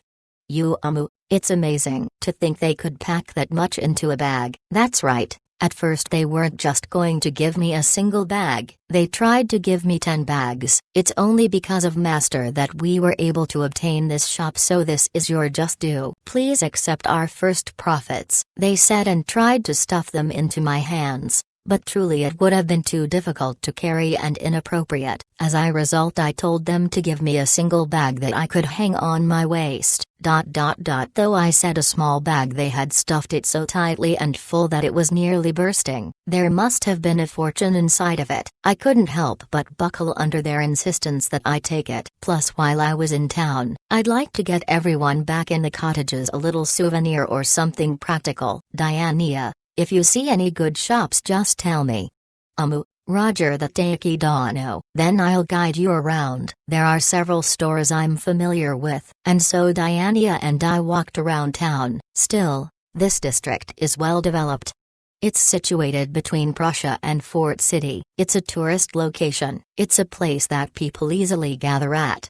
I see. We chatted as we visited the store Diania recommended. Though I called these shops, they were more like open-air stalls. Welcome Daiki Summit. This is Anne's shop? The person standing there was Anne. She asked if there was a place she could sell her items nearby. That's right, thank you Diania-sama.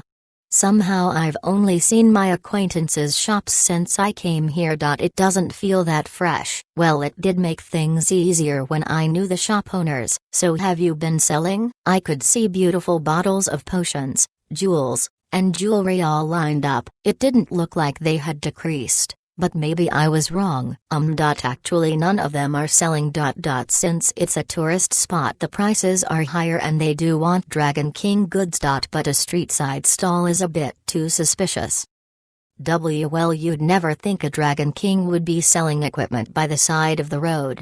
Diania and Anne nodded at each other and I checked the people around the stall. Well. Since you have a stockpile, I'll buy some things here instead of souvenirs for you. Really? Thank you very much, Daiki-sama. Don't worry, I'm chock full of cash after all. So, Diania, do you have anything you want? Diania looked confused. I wonder if she misheard me. You don't have to, but I was thinking to get you something. It's fine if you don't want anything. I repeated myself more clearly and it seemed she understood. Why, you mean you want to give me a present? Sure, you guided me around all day. You see anything you want? Nah, what I want, it's a bit sudden. It's a Dragon King item, you know? It's something I really never expected and asking for a present from you is a bit too presumptuous. It's not. Go ahead and choose what you like. Oh, okay. Diania finally nodded with reddened cheeks and pointed to one of the goods on the table. It was a bracelet with an orange jewel mounted on it. Then this one. I see. On how much is it? Actually, is this enough? Way, it's too much, Daiki-sama. I dropped the bag of money on the table, causing Anne to panic. Well, as long as it covered the cost. I exchanged my money for the orange bangle and gave it to Diania. So here you are. Thank you for today, Diania. Thank you to Daiki-dono. I'll treasure. Yes, I'll hold this dear, Diania said, hugging the bracelet to her chest. Fumu. It looks like she likes it. I'm glad. And with that, Diania and I walked around a bit more before returning. For now I defeated the ones who came. Karen. Around her were a number of blue magic stones lying about. These were the result of defeating the Lake Dungeon's monsters. Fumu, you've beautifully taken care of a group of 20. You allotted the correct amount of magic to each, used an appropriate amount of power, and lasted till the end. Wonderful, Princess Athena. For strong power, I was recalling Daiki Ani Aizen, so I was able to do it somehow. Just remembering what she saw didn't make her able to do it, but it was useful as a reference.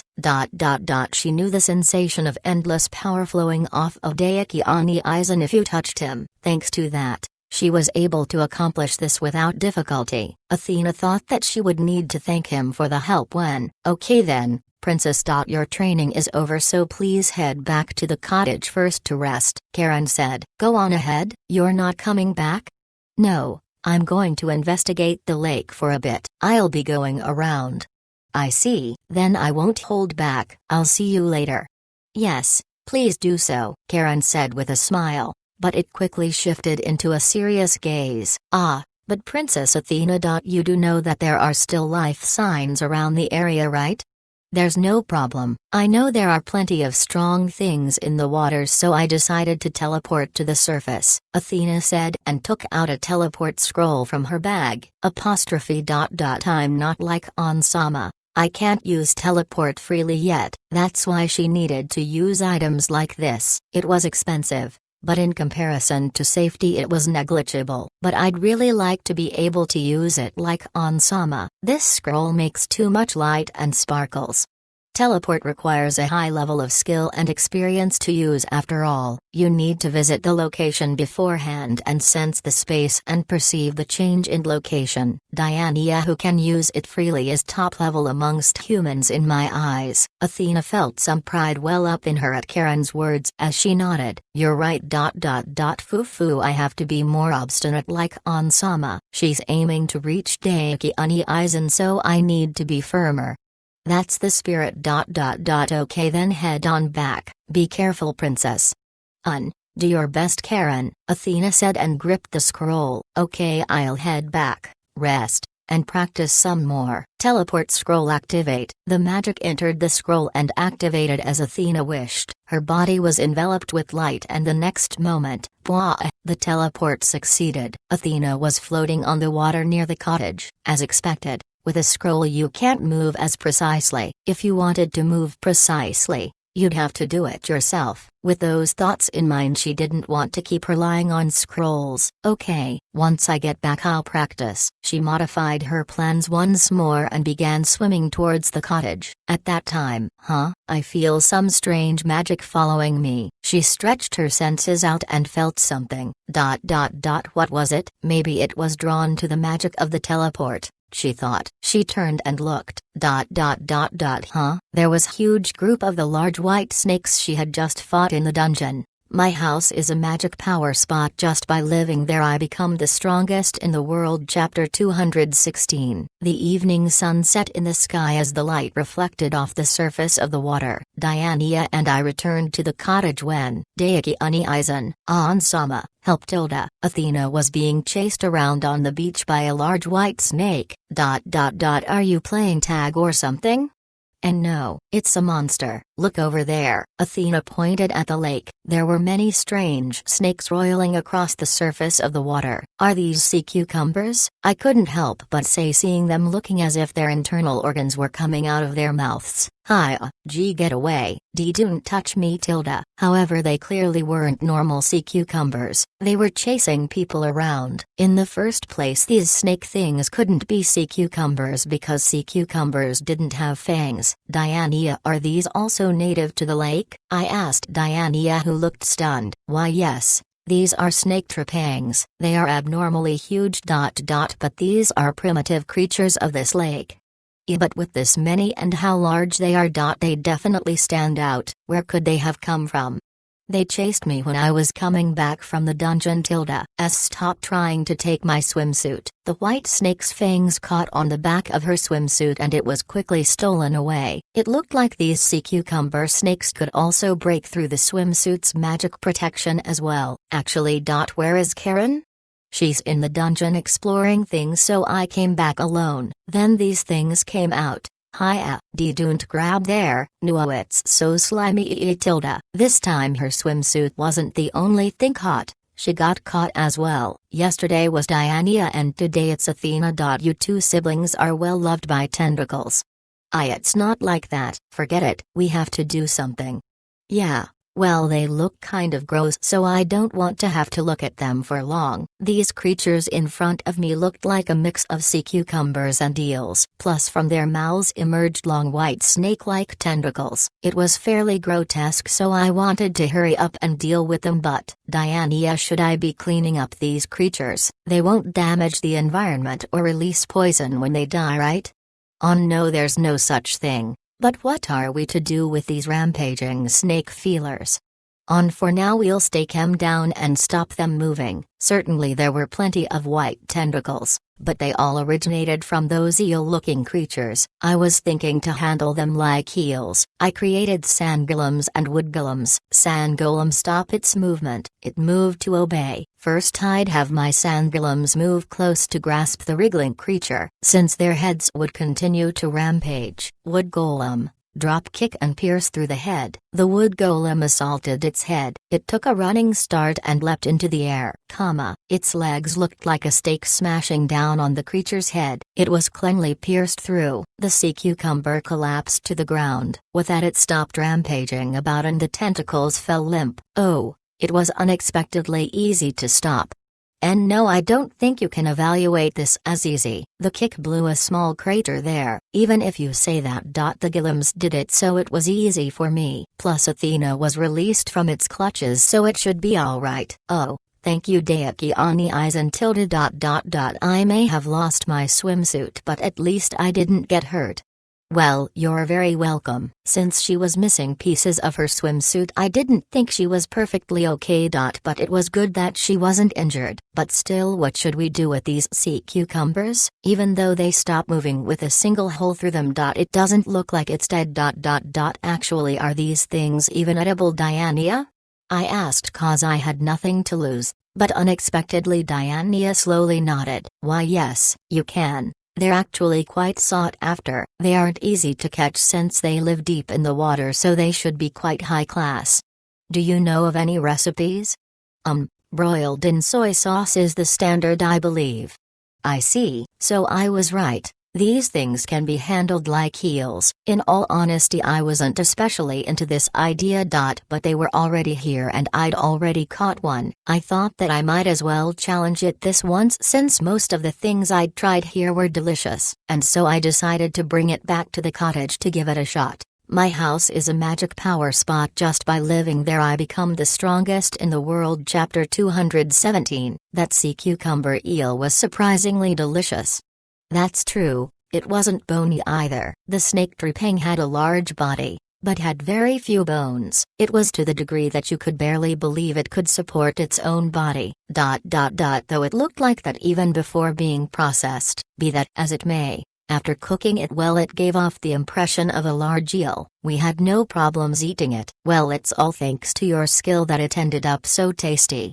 No. It was my first time challenging such a large eel dish. I'm just glad I was able to satisfy your expectations. It was so fragrantly grilled that Diana and Athena, who were holding back because of its appearance, couldn't help but try it. What was amazing was that there wasn't a fishy smell or taste. It was just satisfying and delicious. It made your body feel as if it was being energized just by eating a piece. Plus there was quite a lot of it, even when we ate it and shared some with the knights and shining heads. Such high-class cooking. I'm so grateful to eat it during training. Boss's kindness and the strong ingredients are flowing through me. They said such things happily. All in all, catching this thing ended up well. In a way this was Athena's achievement. Yes, however she seemed to be a little down a while ago, but she cheered up as she ate. Yeah, she said something like, "At times like this eat and forget. Daiki Ani Eisen, I'm going to overeat today." She was truly a high-tension kid. She was probably one who recovered magic through eating, so it suited her. Well, as long as she's lively. I think I'll take a little walk and find a place to fish. What about you, Sakura? I'll prepare you a late-night snack again. Plus Athena-chan asked me to teach her to cook. Oh, is that so? Then I'll leave it to you. Yes, please do. And so Sakura headed towards the kitchens. I stood up to take a walk to help my digestion when, good, you're still here. Hesty arrived. Oh Hesty, what's up? Tilda, Karen told me she wanted to talk to us. I thought, if you had time, if you could come with us. That's right, Daiki. Karen appeared suddenly and followed up Hesty's words. For having just eaten she was quite energetic. I think a peaceful night like this is perfect for a chat. I'd like to invite you. A chat, huh? Well, I was going for a little walk, so having a chat while I do it should be fine. What kind of chat? Thanks for helping Princess Athena, the four spirits, sending them back, and other things. I was thinking to just go over them one after another. I see. Sounds like it'll take a while. In that case, do you mind if we walk and talk? I don't mind. I'm fine with it, too. Okay then, let's go. And so Hesty, Karen, and I went on our nighttime chat along the beach. My house is a magic power spot. Just by living there I become the strongest in the world. Chapter 218. There was no opportunity for me to find this out because I spent my time fishing yesterday, but out this way the night breeze is really nice. The sound of the water makes it even better. You're right. The lake at night is really peaceful. Hesty agreed as the wind lightly blew across us. During the day there were plenty of fish and people swimming around, so only at night were you able to experience this peacefulness. We enjoyed it as we walked. I realized that Karen had been staring at my face. Is there something on my face? I was a bit worried, so I asked. She blushed a bit and opened her mouth. No, I was just thinking I'm really glad that you're around. What the heck are you saying all of a sudden, Karen? I hadn't even done anything just now and she said something so filled with praise. I didn't feel like I could just accept it. Sorry. I was just letting my magic go free without holding it down. Even doing that you didn't flinch and just walked as if nothing was happening. I'm grateful to have someone that can do that with me. What, you were letting your magic gush out? Yes, Hesty knew that too, right? Karen asked and Hesty responded with a small nod. It was quite strong, so all the animals ran away. Seriously? I had no idea, I said, and Karen couldn't help but give a small smile. Foo. Well, it's not especially strong by your standards, Daiki. But it is at a level that if I don't hold it down it'll scare the creatures around me, especially humans. They feel it strongly based on the difference between our species, Karen said while gazing out into the sky. Her face looked kind of lonely. That's why when we let our power out and they can resist and accept it. It's close to a feeling of yearning or admiration. Daiki, you are the actualization of this concept. I couldn't be more grateful. Somehow Karen and I had transitioned to having a heart-to-heart talk. For me, I didn't have the sensation of resisting and accepting it. However, I have had it in the physical sense, I suppose. In fact, I remember now that with Hesty and Ramiro's I had to catch them both. I see. But for us Dragon Kings it is a joyful thing nonetheless. I'm a bit jealous that Hesty gets to remain by your side. Well, either way I'd say we're about equal. You've done things for me and taught me. It's a mutual thing. I'd like us to be able to talk normally from now on. Yes. Thank you for your understanding. And so Karen and I had a rare serious conversation while walking along the beach when Hesty let out a noise and tripped. What's up, Hesty? It wasn't like her to be clumsy. I just got a little sleepy. Also, something changed beneath my feet, she said, and I looked to see something white buried beneath the sand. What is this? It was a long white cone-shaped thing. It's probably the fang of a creature that lives around here. Fumu. From the size of the fang it must be pretty huge. Maybe I should choose this as my next fishing spot. However, from the looks of it my fishing rod might not be up to the task of catching this beast.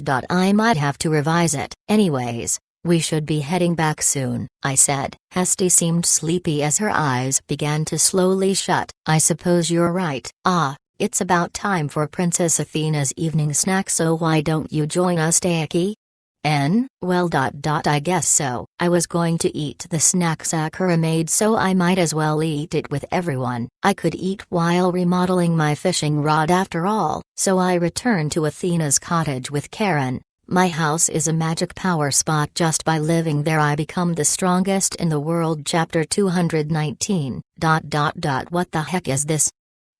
Daiki Uneisen, welcome. If you're hungry, come in and eat. Join me in feasting. It seems like after getting some cooking lessons from Sakura, Athena had gone all out. Now I was being invited to an impromptu feast. Well, after my walk I was feeling a bit peckish. It'd be a waste to let the food go bad, so I might as well take a seat and eat. Plus, as I had planned, I could adjust my fishing equipment. Good evening, Daiki-san.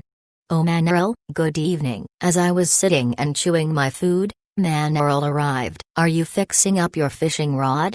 Yeah, I thought to use this snack time to make some adjustments. Manuel. Looks like you've got a healthy appetite, huh? I commented, seeing a plate piled with cooked meat in Manuel's hands. I felt like it was a bit too heavy for a late night snack. I'll be heading under the lake tonight, so this is to keep myself energized. Going down there tonight? Why? Though there were light sources around the lake, once you went deep enough it was nearly pitch black. If you went deep enough there would probably be lights from the magic stones, but I didn't know if there was significance to going under there at night. It seems like some creatures are growing larger than they should be and the ecosystem is changing. I need to see how it is at night. Maybe the magic power is stagnating. If so, I can sing some and purify it. If I make sure, then everyone can play in the water without worry, right? You're considerate as always, Manuel.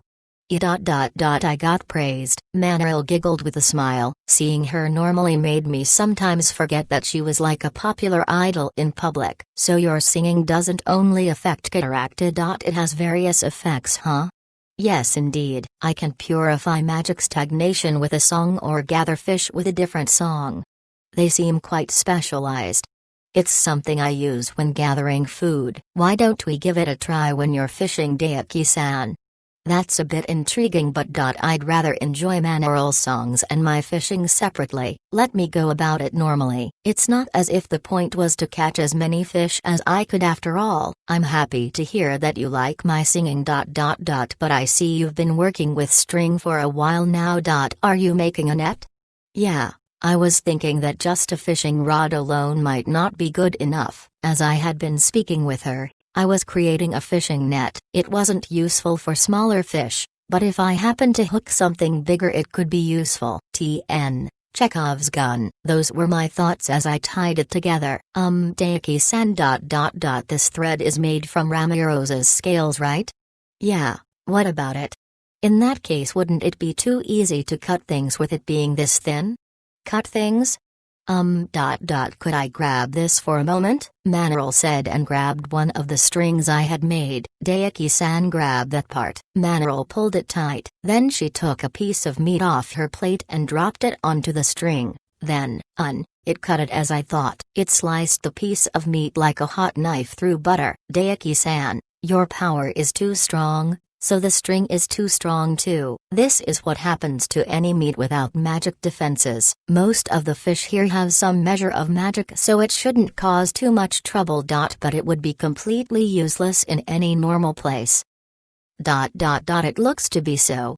It seems like I can't be using this for normal fishing. As soon as I pulled a fish close enough to net it. It'd end up turned into cubes. Next time let's make it thicker. If it's too thin it cuts like a blade. For this reason I'll limit my equipment a bit. Well, even so, I'm glad I've decided the trend of my revisions. My house is a magic power spot. Just by living there I become the strongest in the world. Chapter 220. After preparing for bedtime I finally laid down. Oh, you've returned, Hesty said as she entered the cottage with half-closed eyes. Ah, I thought to go to bed. Are they still lively over there? Right now, various people are talking. Looks like it'll continue for a while. Well, it was the night before a bit of a trip. It couldn't be helped that they'd get a bit excited and want to talk. But, I decided to leave early. I'm really sleepy. Yeah, you've been looking sleepy for quite a while. I've been a bit too active yesterday and today. But you're going to bed early too. Yeah, I wanted to sleep early and go fishing at dawn. Yesterday I experienced night tingling, so this time I wanted to try fishing at dawn. For that purpose I decided to go to bed early. Is that so? Certainly it might be better than the night, since the fish move around more around that time. Oh, nice. Sounds like the fish are early risers. I was planning on testing my luck at my previous fishing spot. Now I was looking forward to what I would catch. I think this lake is interesting too. I like it, but too much exploration makes me tired. Weakness. Fua, Hesty said with a huge yawn. She'd been keeping Karen and Manuel company till now and eating, but as soon as she came back the tiredness hit her. Hesty, how about we hit the hay? Tomorrow, I need to listen to the results of Manuel's exploration, so waking up early would be best. Right, I do remember her saying something about investigating the lake at night. Early in the morning? How early? Around 3 am. So we might get up around the same time? Seems like it. I was thinking to head out around then as well. For that purpose I had placed my fishing gear next to my bed. I hadn't drank too heavily, so I had a feeling I'd be able to sleep and wake up comfortably. Then can I come with? I wanted to check how the lake feels in the morning. Yeah, I don't mind. In fact, I'd like to hear about the fish and the ecosystem. If Hesty was there I'd be able to ask various things. Even if her knowledge about fish was weak, she knew plenty about the lake itself. Yesterday I enjoyed hearing Manuel and Hesty talk about it while I fished, so I was thinking about doing it again this morning. Got it. Then, I'll see you early tomorrow, Hesty said with a small smile. What's up, Hesty? Well, somehow, this promise to wake up early together is much nicer to do with you than Ramiro's. You have credibility. Well, she seems like someone who oversleeps. Even when we were coming here she slept until it was noon. Has she always been as slack as she is now? Yes. If there's a message we Dragon Kings spread around, one of us has to make sure she hasn't forgotten. She forgets to convey the message, or the message itself. 20% of the time at least. So we have to make sure she remembers, otherwise there could be trouble. This type of talk really reminded me that Hesty was good at taking care of people. I'd been aided by her helpfulness all this time too. I was truly quite grateful. Okay, let's head to sleep so we don't wake up late. I'll sleep, too. See you tomorrow. Good night. Yes. Good night. I turned off the light in the room where we rested. Then I drifted off to sleep. I heard that you worked with Athena today. I have to thank you, Sakura Dano. No, It was just something I did while cooking. It wasn't anything much, Diania-san. It's just some simple seasoning and knife skills. It might be some simple skills for you, Sakura Dano, but they're considerably incredible to us. Just watching from the side you could see Sakura's extreme proficiency with housework. It was to the degree that Diania wished she could learn from her. More than that, we're grateful that you let us use a place like this. Of course, in the first place this was to thank you and Daiki Dano, so don't worry about it. Plus I had been wanting to invite you here someday. Fufu. Then I'll simply accept it with gratitude, Sakura said with a small laugh. At that expression Diania couldn't help but think, somehow she was strangely nervous. She had walked with Sakura and was in a calm environment. It had been a while since they had spoken, so Diania was being conservative with her words. It wasn't to the degree of Daiki, but Sakura had a suitably enormous amount of magic power. She had become used to strong magic thanks to her interactions with the Dragon Kings, but as expected Sakura was in a different category altogether. She was the one who gave off the most pressure after Daiki Dano. Thanks to the gentle expression on her face, Diania could somehow face her with some semblance of calm. Feeling thankful for that at least, Diania continued to speak. Come to think of it, Daiki Dano just grabbed his fishing rod and net and headed back to the cottage quickly. Is he getting ready for something? Hesti Dano followed him too. Yes, he is going to bed early to go fishing tomorrow morning. I think Hesti is simply sleepy.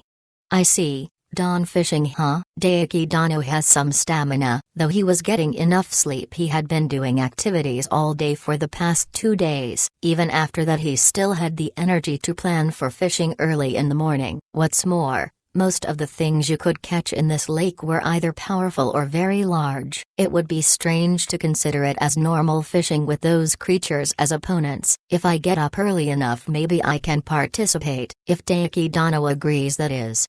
I wonder. I think that master wants to know more about the fish in this area, so it might be helpful, especially since there are plenty of huge creatures in this lake. In the past they never used to get this big. Never before had there been such huge creatures appearing in this lake. Since she was a child, the only thing special about this lake was that it was prohibited to go past a certain point. Other than that it had been normal. Thinking about it now, that limit had probably been due to Gataracta's influence. Oh oops, I got a bit off topic. What will you be doing, Sakura? I was thinking that I would stay by his side as he fishes like always. Just like this morning, I'll make breakfast for when he takes a break. Normally I'd spend my time watching Master's sleeping face, but Hesti-chan is there right now. If I go now I'll just end up waking them, Sakura said and looked over at the cottage that Daiki was sleeping in. The lights had already been extinguished and you couldn't see inside. It seemed as if they were already asleep. Fumu. Then I'd like to take Daiki Dano's example and be early to bed, early to rise. But would you like to drink a bit more, Sakura Dano? I'd like to talk to you a bit more about Daiki Dano's everyday life. Fufu. That's fine with me. I can't speak about Master's private matters, but normal things are fine. He is my prided master after all. Diania and Sakura enjoyed their chat for a while longer. My house is a magic power spot. Just by living there I become the strongest in the world. Chapter 221. I felt a warmth on my right hand as I awoke. Ah, you woke up? Then I saw Hesti's face right before my eyes. It seems like she had woken me up. Yeah, thanks to you. My mind felt a little slow but I didn't feel too sleepy. Good morning. Or maybe it's too early for that. No, I'm fine with good morning, Hesti. But what's up with your method of waking me? Hesti was tightly hugging my arm. It was quite the odd method of waking me up, so I was wondering if there was some sort of deeper meaning to this. This is my usual habit. This is a habit? Well, if you try to violently wake a Dragon King while they're asleep, there are times that they'll turn back into their dragon form. So when waking them you have to use more delicate methods like this or the building will end up destroyed. I always do it like this, so I ended up doing the same here. Oh, I see. She had said that she was always the one waking Ramiro's up. It must be especially difficult dealing with the largest Dragon King. If she carelessly changed back to her dragon form, then forget about the room. Even the building would end up completely destroyed. I suppose that she would end up being more cautious about things like this. Hesty suddenly shrank back. I'm sorry if you hated it. Oh. No number. I didn't hate it. It's not a bad way to wake up. I was just a bit surprised. After all, I was waking up to a soft body hugging my arm. No matter how flat-chested Hesty was, she was still a woman. Plus, she hugged me while wearing thin pajamas, so I couldn't help my thoughts running in certain directions. Well, thank you for waking me. Thanks to that I'm wide awake. Hesty's body touching me helped, but our conversation really helped clear up my mind. The fog in my mind had been blown away. I thanked her for that, but Hesty scratched her cheek shyly. I've never been praised for things like this. But don't mind it. It's just because I woke up early. Woke up early. Oh, you really woke up early. I looked outside the window and it was still dark out. I listened for a moment and everything was peaceful and quiet. There wasn't even any sounds coming from the other cottages. How did you manage to get up without any kind of outside stimulus? I asked, and Hesty slightly shook her head as she looked at me. Normally I would sleep longer, but sleeping here with you really sped up my recovery. My fatigue disappeared. There was that kind of effect? I had no idea that could happen. It was my first time experiencing that. Even for a Dragon King class creature, just sleeping for some time next to you significantly increases recovery. Most likely, just by staying by your side, Dragon Kings can drastically reduce their need for sleep. That being the case, it makes me feel weird. Like I've turned into an alarm clock. Actually, I take issue with the fact that this effect doesn't seem to apply to me myself. Well, your recovery powers are already ridiculous, so if we added a reduced need for sleep, it'd be insane, you know? Even now I think it's more than enough. Really? That much? Yes, that much. When I woke up you were already full on magic. No matter how little magic you used, it's still abnormal, you know? Even if you look at me like that, I can't change what I do while I'm asleep. Well, it was the first time I was able to seriously look at you while you sleep. It feels a bit strange. Now that I think about it, it's the first time Hesty's woken me up. We had taken afternoon naps together, but usually I woke up before her or we woke up around the same time. In short, today was a rare occurrence. Well, it was a nice experience. Now I'm completely awake. After speaking for a while, my mind had sobered up. Then I sat up and looked at the table. I saw some cups of hot tea. Plus, Master Hesty-chan, good morning. I've prepared breakfast. The door to the cottage opened and Sakura entered carrying a tray laden with breakfast. It seems she had prepared our meal perfectly. Thank you, Sakura. Okay then, let's eat and set off Hesty. Got it. Then, after filling my empty stomach, I set off for my morning fishing. My house is a magic power spot. Just by living there I become the strongest in the world. Chapter 222. Before the morning sun rose, Hesty and I were ready with the rod and line on a rock nearby. Now, I did modify it a bit, but let's see what I can get. Compared to yesterday, I had made the line longer and the lure larger. Since I made the lure heavier, I would be able to fish deeper in. I'd cast it out once and it felt good. I think it'll be a good day today. I tested the rod and the line, then opened the thermos Sakura had given me and poured out some tea. It was just the right temperature. Here you go, Hesty. Thank you. I drank my tea with Hesty while letting the fishing line dangle in the water. This kind of leisure time is great. That's true. It was morning, so the air was clear with a cool breeze. Add to that the sound of the water quietly lapping. It was extremely relaxing. Even without sleeping, I could feel my body and mind being recovering. This was a feeling you couldn't experience when the sun was high in the sky. Those thoughts flowed through my mind when my fishing line jolted. Oh, First bite of the day, I could feel a strong pull from the line. The tip of the rit started to bend strongly. Seems like I'd gotten a big one. Congratulations. It's a bit too early for congratulations. I still have to pull it up. If I let my guard down, it could escape. I'd be sad then. The rod was bending quite a lot as well. I should take things nice and steady. I carefully started to pull the line in. After several seconds I could see the silhouette of the creature I had hooked. Looks like it's a heavy one. I'm gonna pull up in one go. 1, 2. I yanked the rod and line up in one breath, pulling up my prey. The result being I fished up Hideaki-san. Hesty. Good morning. The second day in a row I caught a Dragon King instead of a fish. I ended up fishing Ramiro's out of the water. It was more like I had entangled her. Why did you get caught in my fishing line, Ramiro's? You should be sleeping in your cottage, right? I asked, and Ramiro's bashfully laughed while still tangled up. The beach was so cool and comfy I fell asleep. It looks like at some point the waves washed me away. Since I can breathe underwater I didn't really mind. But out of nowhere a string with incredible magic power appeared and I reached out to it, but ended up getting entangled. I looked and saw both her hands and hips were also tangled up, which allowed me to lift her up all at once. I understood how I ended up catching a Dragon King now, but she was too careless in many ways.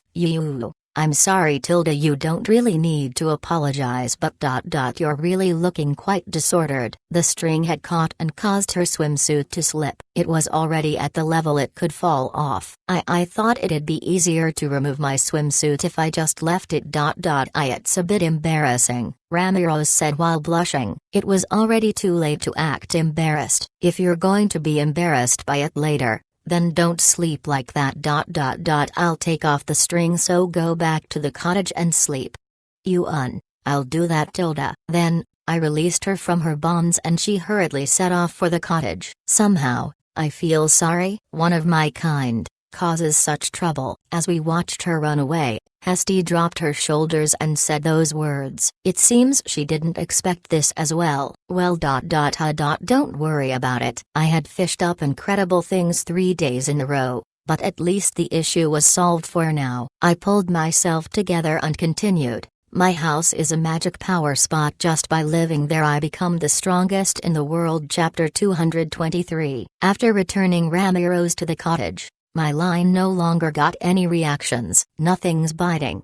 It's because I pulled up something big before. We have to be patient. I had remodeled my line and lure so it was different from the previous times I had gone fishing. It was obvious that I wouldn't be able to catch something so quickly. It'd take a while for me to get accustomed to deeper water fishing, I thought as I moved my fishing rod. Then after several minutes, it came. It was a bit sooner than expected, but I got a bite. It was obvious that it would be, but the pulling was weaker than last time. That made me feel more reassured that it was a normal fish. As I pulled the line upwards, then I saw what I'd caught.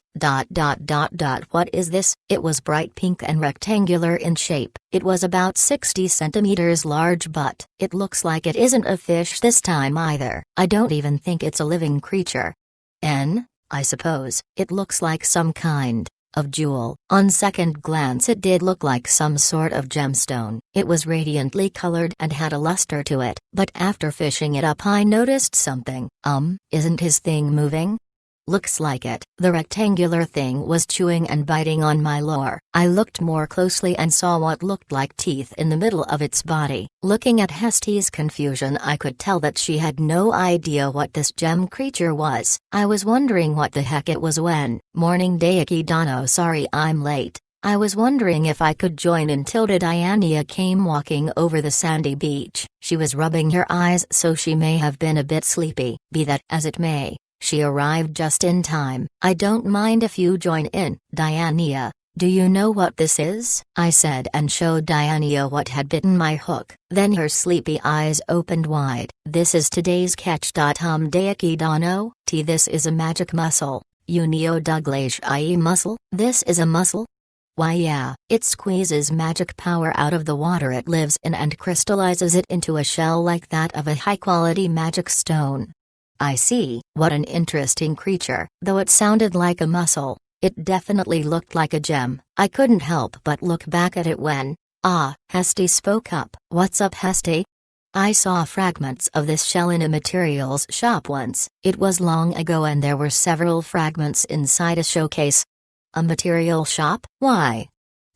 Well, Daiki Dano. Magic muscles are only born in bodies of water with high magic concentrations. They're hard to find, and you can't raise them artificially. You'd be lucky to find a small one after many years, Diania answered while getting more excited. So this is valuable?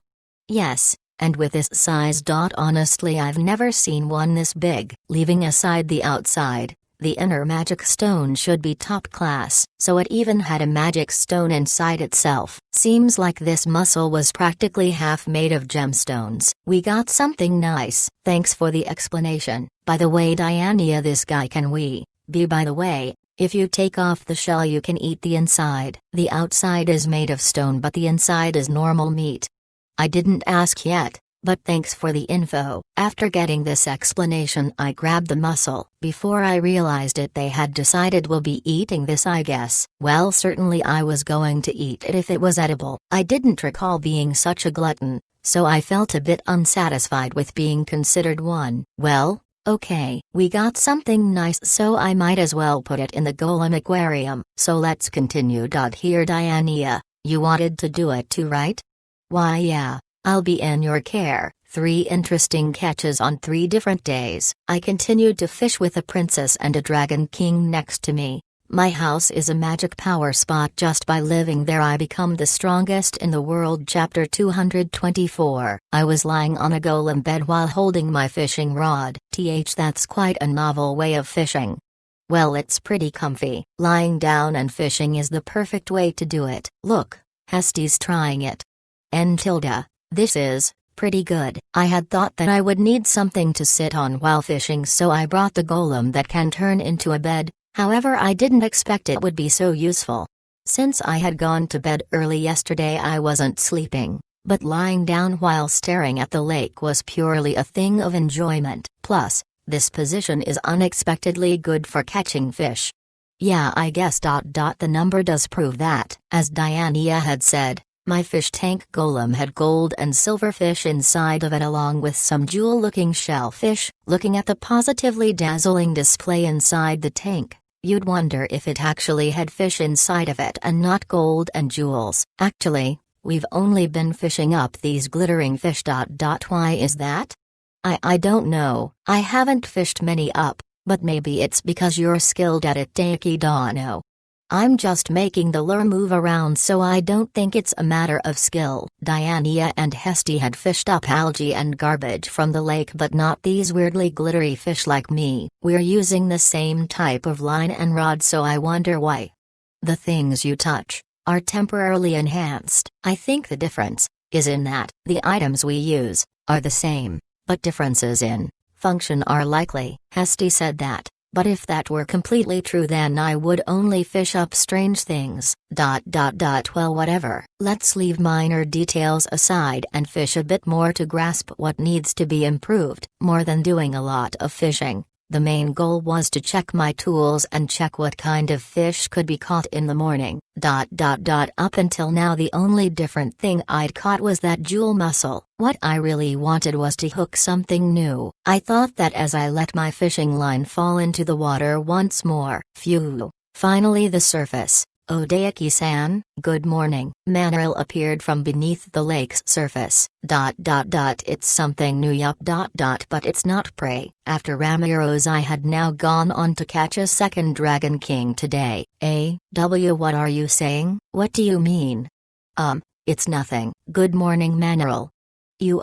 Morning, Daiki-san. Good morning to you too, Diania-san and Hesty. Manaril splashed her way over and climbed up. She was wearing a swimsuit, but with how thoroughly soaked she was I couldn't help but think that she seemed somehow erotic. She was fairly short, but her body balance was clearly that of a grown woman. She was a completely different type than Hesty despite being small as well. I thought that as Manaril looked over to my golem water tank. You fished all these valuable fish up again. Have you been fishing since yesterday? No, I went to bed normally last night. I have been fishing since early this morning. They've also been fishing with me for a few hours. You made quick work of it. Actually, that's really fast for fishing, Daiki-san. To catch this many of them would usually take more than a year, Manuel said, and Diania nodded in agreement. But I can't be blamed for what I fished up. Well, forget about what I'm doing. Were you doing your investigation of the lake, Manuel? That's right, I've been checking the lake. There are lots of large aquatic animals near the bottom of the lake. You might want to aim for that location if you're looking to hook something big. By bottom of the lake, you mean several hundred meters deep. With my current equipment, that would be a tough task to accomplish. But if I could prepare properly, it would be worth a try. As we talked, I realized that things were getting brighter. The sun had already started to rise above the horizon. Well, since it's dawn, we'll finish up our fishing and go for second breakfast. Manuel, would you like to eat too? Well, sure, I'll eat some. Okay then, let's do our best and finish strong. Diania and Hesty, are you okay with this?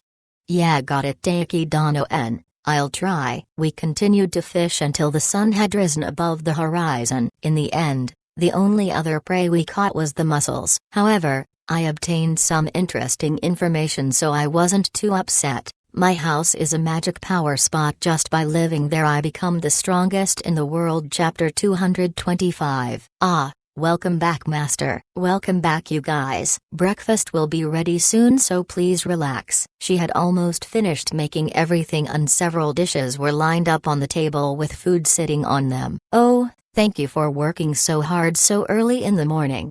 No. It's almost a hobby for me at this point. Oh, as expected of Master, you fished quite a lot. They're so pretty and shiny, amazing, Sakura said as she looked at the aquarium golem following me. Well, I wasn't particularly aiming for such a shiny catch, but since I caught so many, I was thinking of salting or marinating them or doing stuff like that, or get them all cut up. Ah, then should I help? No. Be at ease and finish with breakfast, Sakura. It looked like she'd be finished in a few minutes, so I decided to do what I could by myself. After all, there weren't any real large catches this time. Ah, understood. Then I'll hurry and finish so I can come help you, Sakura said and returned to her work as I took out a mussel from storage.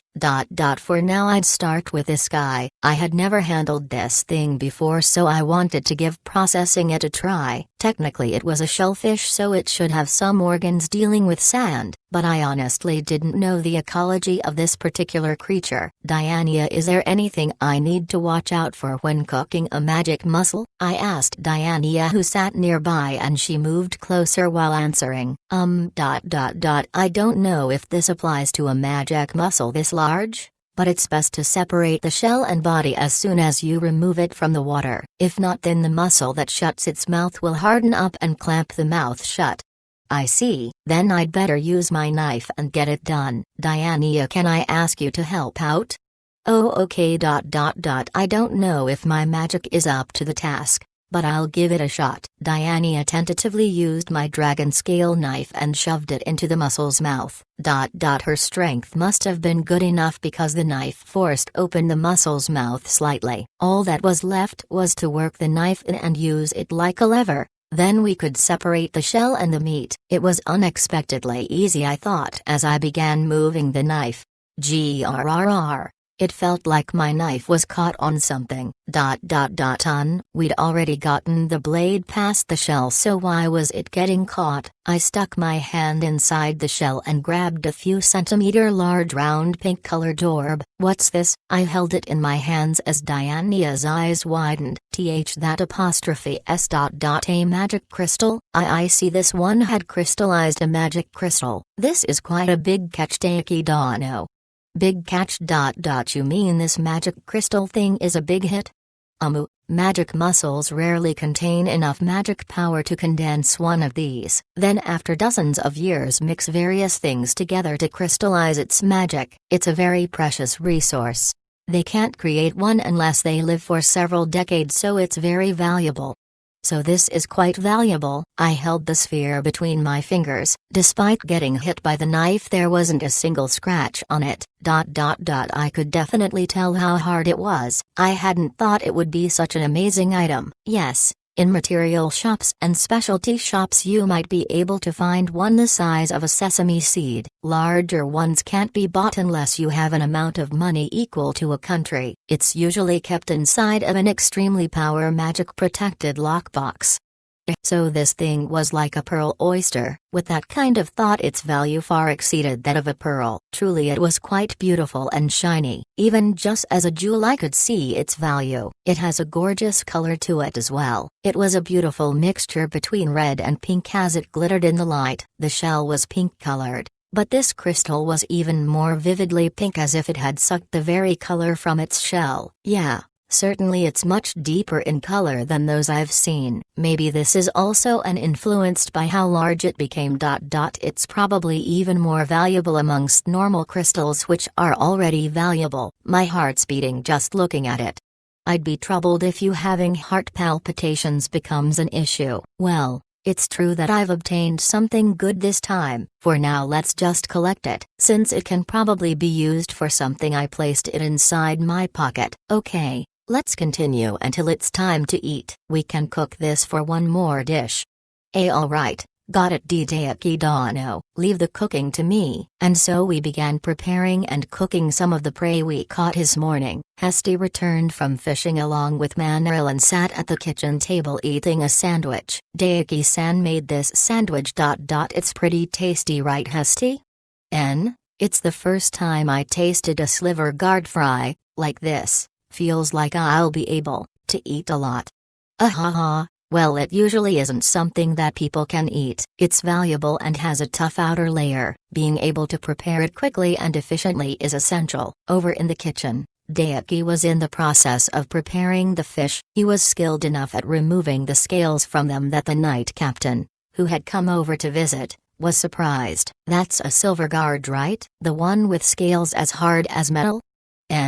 That's right. The knife's hardness is part of it, but the ability to overcome and destroy the scale's magical protection makes it easy. Hesty had done a little investigating into the Silver Guard's characteristics. She had increased her knowledge about their scales. In truth, not even a simple knife imbued with magic would be able to pierce through those scales. Even a dragon knife wouldn't be able to easily pierce it. The living things in this lake had to increase their strength to survive Cataracta. They had to increase their magic defense as well, otherwise they'd be dead. Now, they no longer need that. However, before him it doesn't seem to make any difference. I guess you're right. You can see the magic defenses coming undone as Daiki-san touches them. Speaking of Cataracta. How did the investigation of the lake go? Hesty asked. Manaril swallowed her food and answered. Well, about that. I found out why giant creatures are developing in the lake. Hesty couldn't help but be a bit confused at that. Another cause? It wasn't just Cataracta leaving that caused it?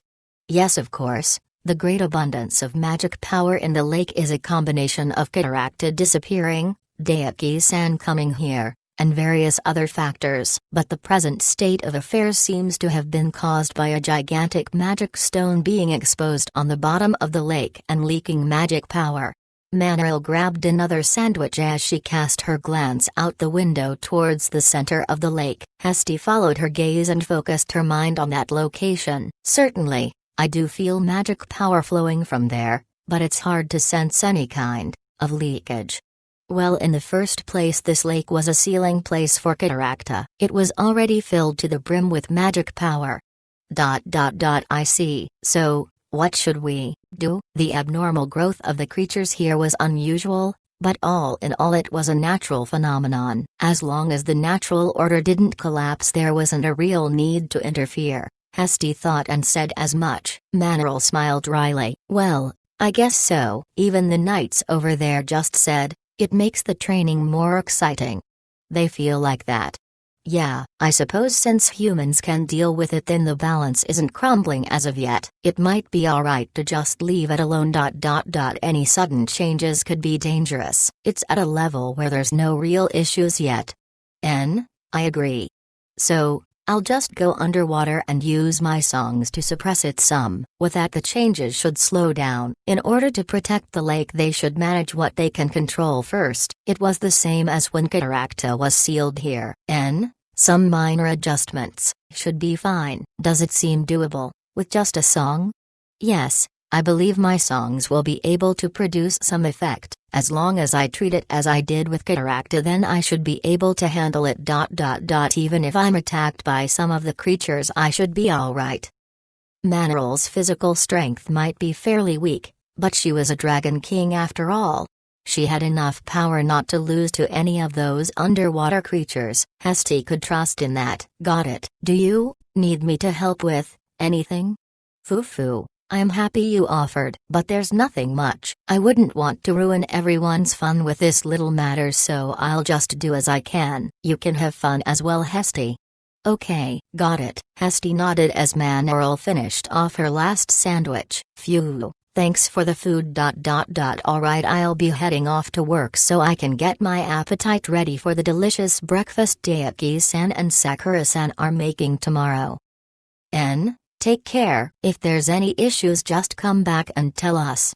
Fufu, I understand. As long as there's no issues, I don't plan to return until late, Manaral said, and once again dove into the lake.